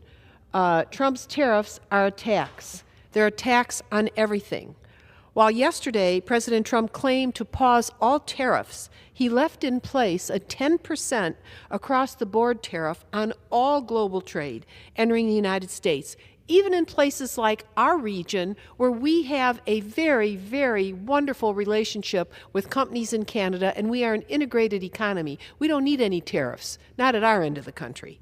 Let me be clear. Tariffs are not a strategy. They are a tax on working Americans and the firms that employ them. If not wisely applied, jobs hang in the balance on both sides of our border between the United States and Canada. A part in a car or truck, in a steel mill, all of this that happens in our area can cross over the border 6 times. Is it going to be 10% tariff going to be put on every time it crosses the border? This is crazy. Tariffs threaten good-paying jobs. They raise prices at the checkout line, and they disrupt deeply integrated supply chains like ours, especially with Canada, Ohio's largest fair trade partner, that keep our auto industry strong and globally competitive. We don't need any more problems. We've been fighting global competition now for half a century, and it's rough. Instead of a blunt Trump instrument, we need a targeted approach that brings real investment to American manufacturing and in the communities hollowed out by decades of bad and broken trade deals and outsourcing. I call on this administration. We do share in common a deep worry about the trade deficit, but work with us, work with Congress to craft smart, strategic reciprocity agreements with each country and ensure that workers, like United Auto Workers, have a seat at the table, a voice, and real power to negotiate on all sides of all borders. For too long, what's been happening is billionaire companies and corporate executives have been taking our production and outsourcing it to penny-wage nations. Slave labor, really, where people make hardly anything, if $1 an hour, maybe $2 an hour, competing against a first-world economy like ours. As the proud daughter of union workers, I know the road to rebuilding American manufacturing runs straight through our heartland, through the working class, the people who work hard, the spine of America's industrial economy in our Great Lakes region and the Midwest. America's enemies around the world today are applauding at the self-inflicted tariff chaos that has been exacted on our people. They're also plotting as they watch the U.S. stock market plummet and then, oops, bounce back a little bit and then go down again, endangering and impacting markets around the globe. Reckless and cavalier economic policy could lead us into a Trump recession. And trillions of dollars in U.S. wealth were just lost this past week, a record, due to chaotic moves on tariffs arbitrarily imposed by the Trump administration. This week, the hole was being dug deeper as markets continued to free fall. There was a partial rollback, and where will the roller coaster head next week? Nobody really knows. None of the tariffs that the President has proposed and implemented have ever had a single vote in this Congress. This is unconstitutional, and it's caused the retirement programs of millions, tens of millions of Americans, caused them loss on their 401k retirement accounts. Those nosedived. They've been yo-yoing up and down. We're talking about $10 trillion of market loss these past few days. That's unprecedented. Where is Speaker Johnson? Asleep at the wheel? Where's the Republican Ways and Means Committee? On vacation? The Trump administration's dangerous overreach is totally damaging to our economy and unnerving to our trade allies around the globe. Crashing the U.S. and global economy is not in the short nor long-term interests of the American people. President Trump's so-called Liberation Day, he thought it was a huge success. If the goal was liberating Americans from their hard-earned money and making them pay more for everything, whether it's their car, thousands of dollars more, my friends, are going to be placed on top of the purchase of a car, the price of energy you pay, the price of gas, the price of food. I mean, take your pick. Lumber, housing is outpriced for most people now. Meanwhile, when asked about car prices going up, the President gave a rare, troubling response. He said, "I couldn't care less." I couldn't care less. That's what he said about automotive prices. President Trump, come to Ohio. Come to us. Visit us with Canada. Let us show you what we've done without your help for decades, trying to rebuild the industrial spine of America. I'll fight for the American auto industry and without tanking our economy, because clearly there are some people in charge who don't know what they're doing and are raising prices on every single citizen in this country. Retirement plans should be sacred. What just happened on Wall Street made a whole lot of people nervous. We got so many phone calls in our office. Not only jobs are at risk, but retirement savings are put at risk. Investments are put at risk. I've spent too much of my time in this House and in this chamber trying to repair the economic damage to our economy of trade deals like NAFTA, CAFTA, China PNTR. They said USMCA was going to fix everything. Guess what? The trade deficit's getting worse every year. That means our jobs are being hollowed out to someplace else, and they need to be returned to this country. We need to negotiate that. It just won't happen because we want it to happen. As a private businessman and billionaire, Donald Trump never lifted a finger to help us. He didn't stop the outsourcing of jobs during his first term. They got worse. Jobs were outsourced. We had family farm after family farm collapse across this country through consolidation. He didn't do anything. You need a partnership between the legislative branch, the executive branch, working with our companies. This is complicated. It just doesn't happen. So, as a result, we have these gigantic trade deficits. We haven't had a balanced trade account in this country in over half a century. And there's a cost to that. It comes in jobs, wages, life, the ability to pay your way forward in your own family. And it's happened in manufacturing and agriculture and energy. And there must be reforms in trade policy. We all agree on that. It's not a question of whether, but of how. Huge trade deficits translate into growing U.S. debt. We hear a lot on the other side of the aisle about the debt, the debt, the debt. Well, you'd have a lot more economic strength if you hadn't outsourced so many jobs. And with Canada, our largest fair trade partner, the books look pretty good. The Great Lakes folks get along on both sides of the border. So why disrupt something that is working? That is absolutely insane.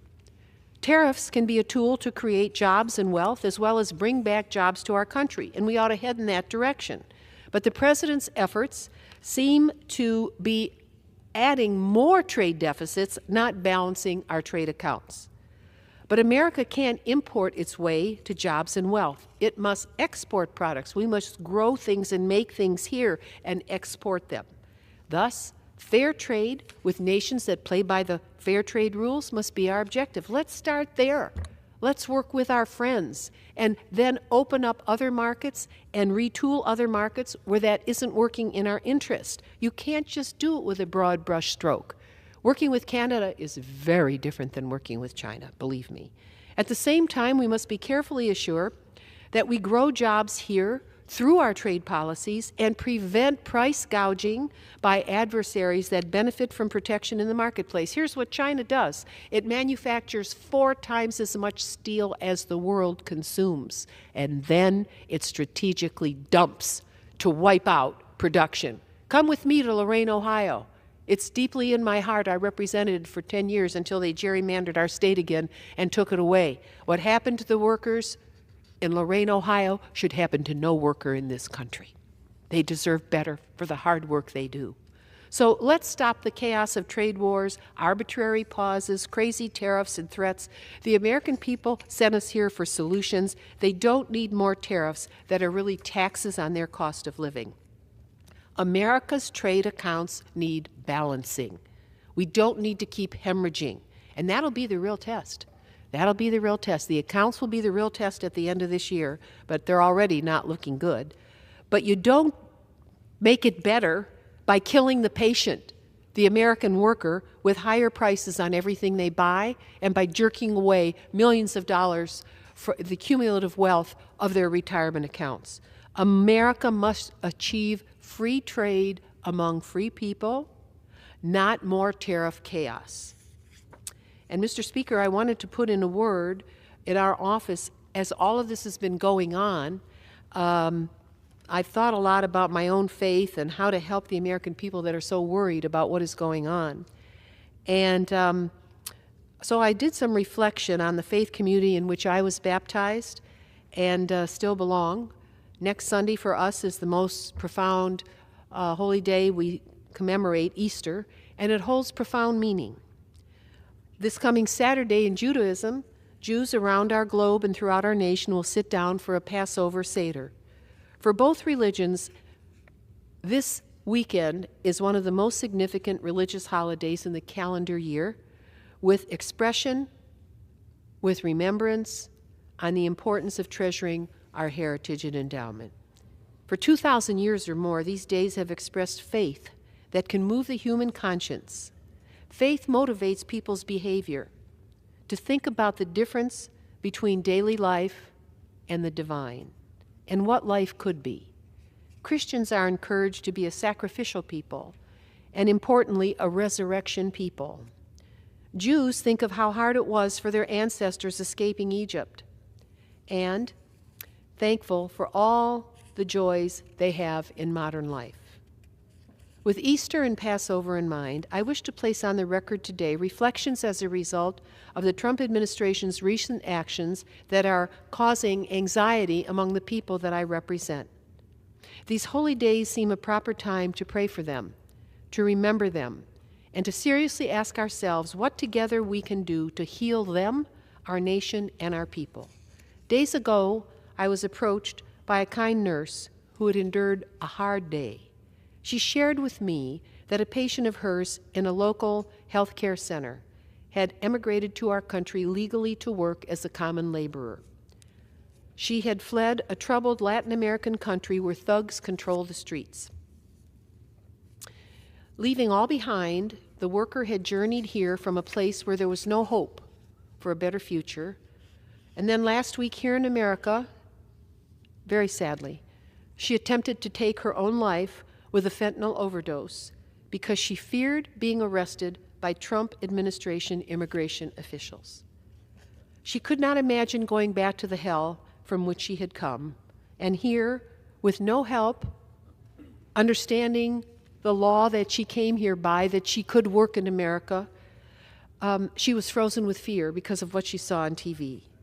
And I immediately thought of the last words uttered by Jesus as he was put to death by those that could not accept his religious teachings.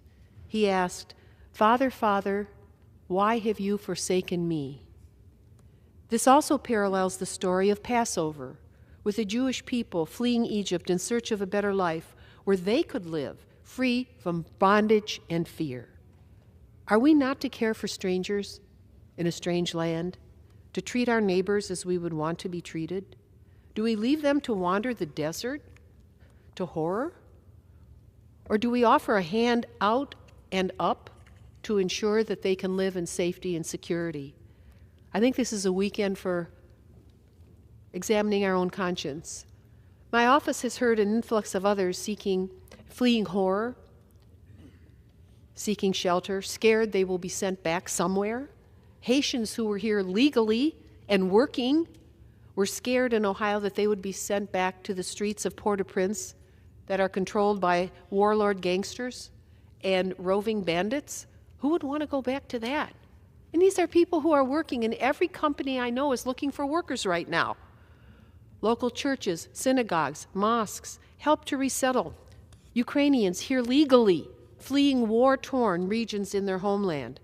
Those Ukrainians all received an erroneous email last week. Imagine when your relatives are fighting and dying in another country, and you're here trying to hold your family together in some minimal way, a letter saying they would be able to self-deport before it was claimed to be sent in error. In other words, they sent out the wrong letter, some person in some agency, which even causes more anxiety and fear from families that are already suffering.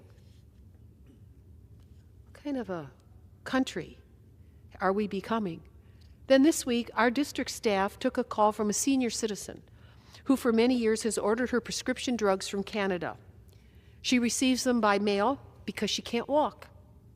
She's deeply worried that with the new 10% Trump tariffs across the board, the price of her medicine will go up beyond her ability to afford it.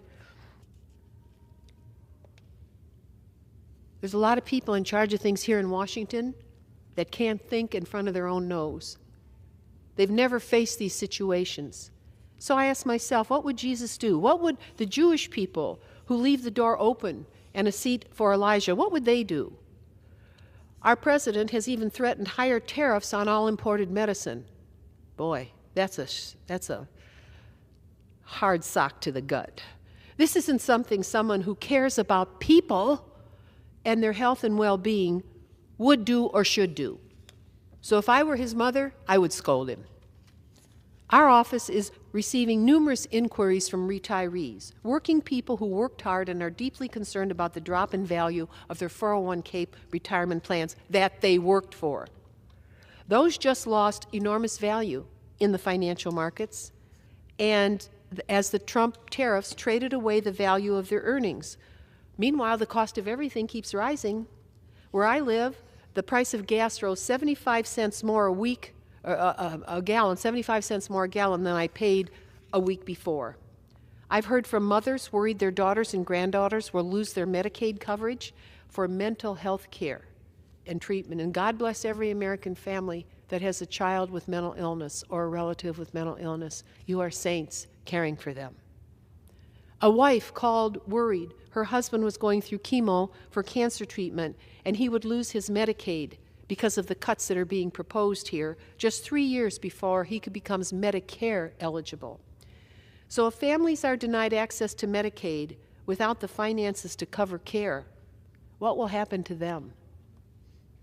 If your family's lucky and you've never had an ill relative, you are lucky, because there are millions of people across this country that are suffering as I deliver these remarks tonight.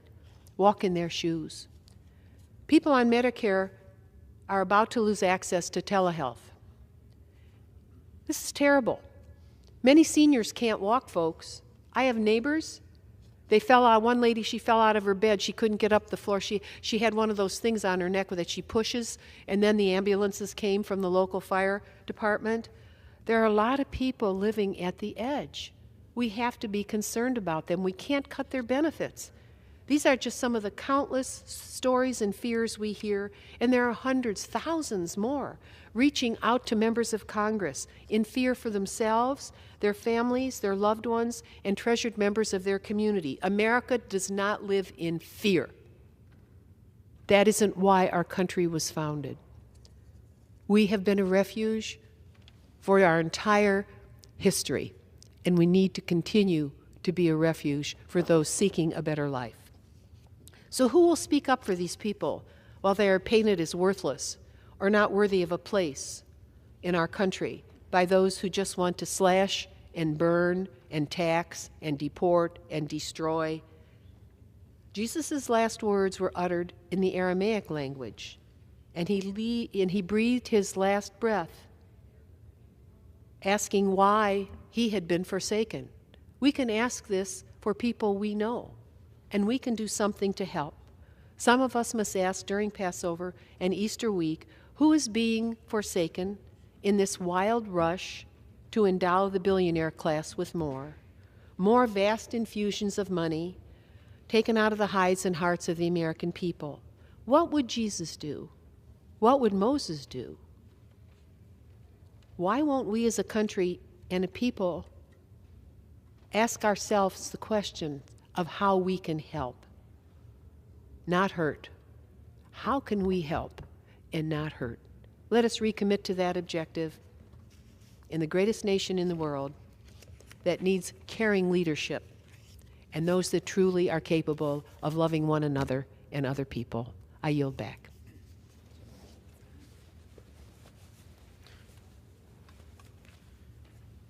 The gentlewoman yields back.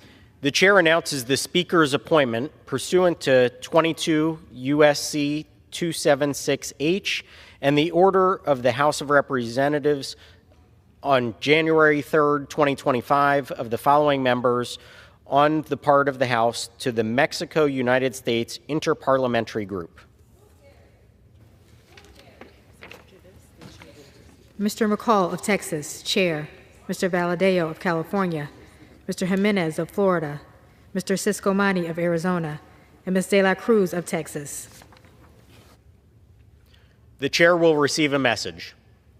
Mr. Speaker, messages from the President of the United States. Mr. Speaker. Mr. Secretary. I'm directed by the President of the United States to deliver to the House of Representatives messages in writing.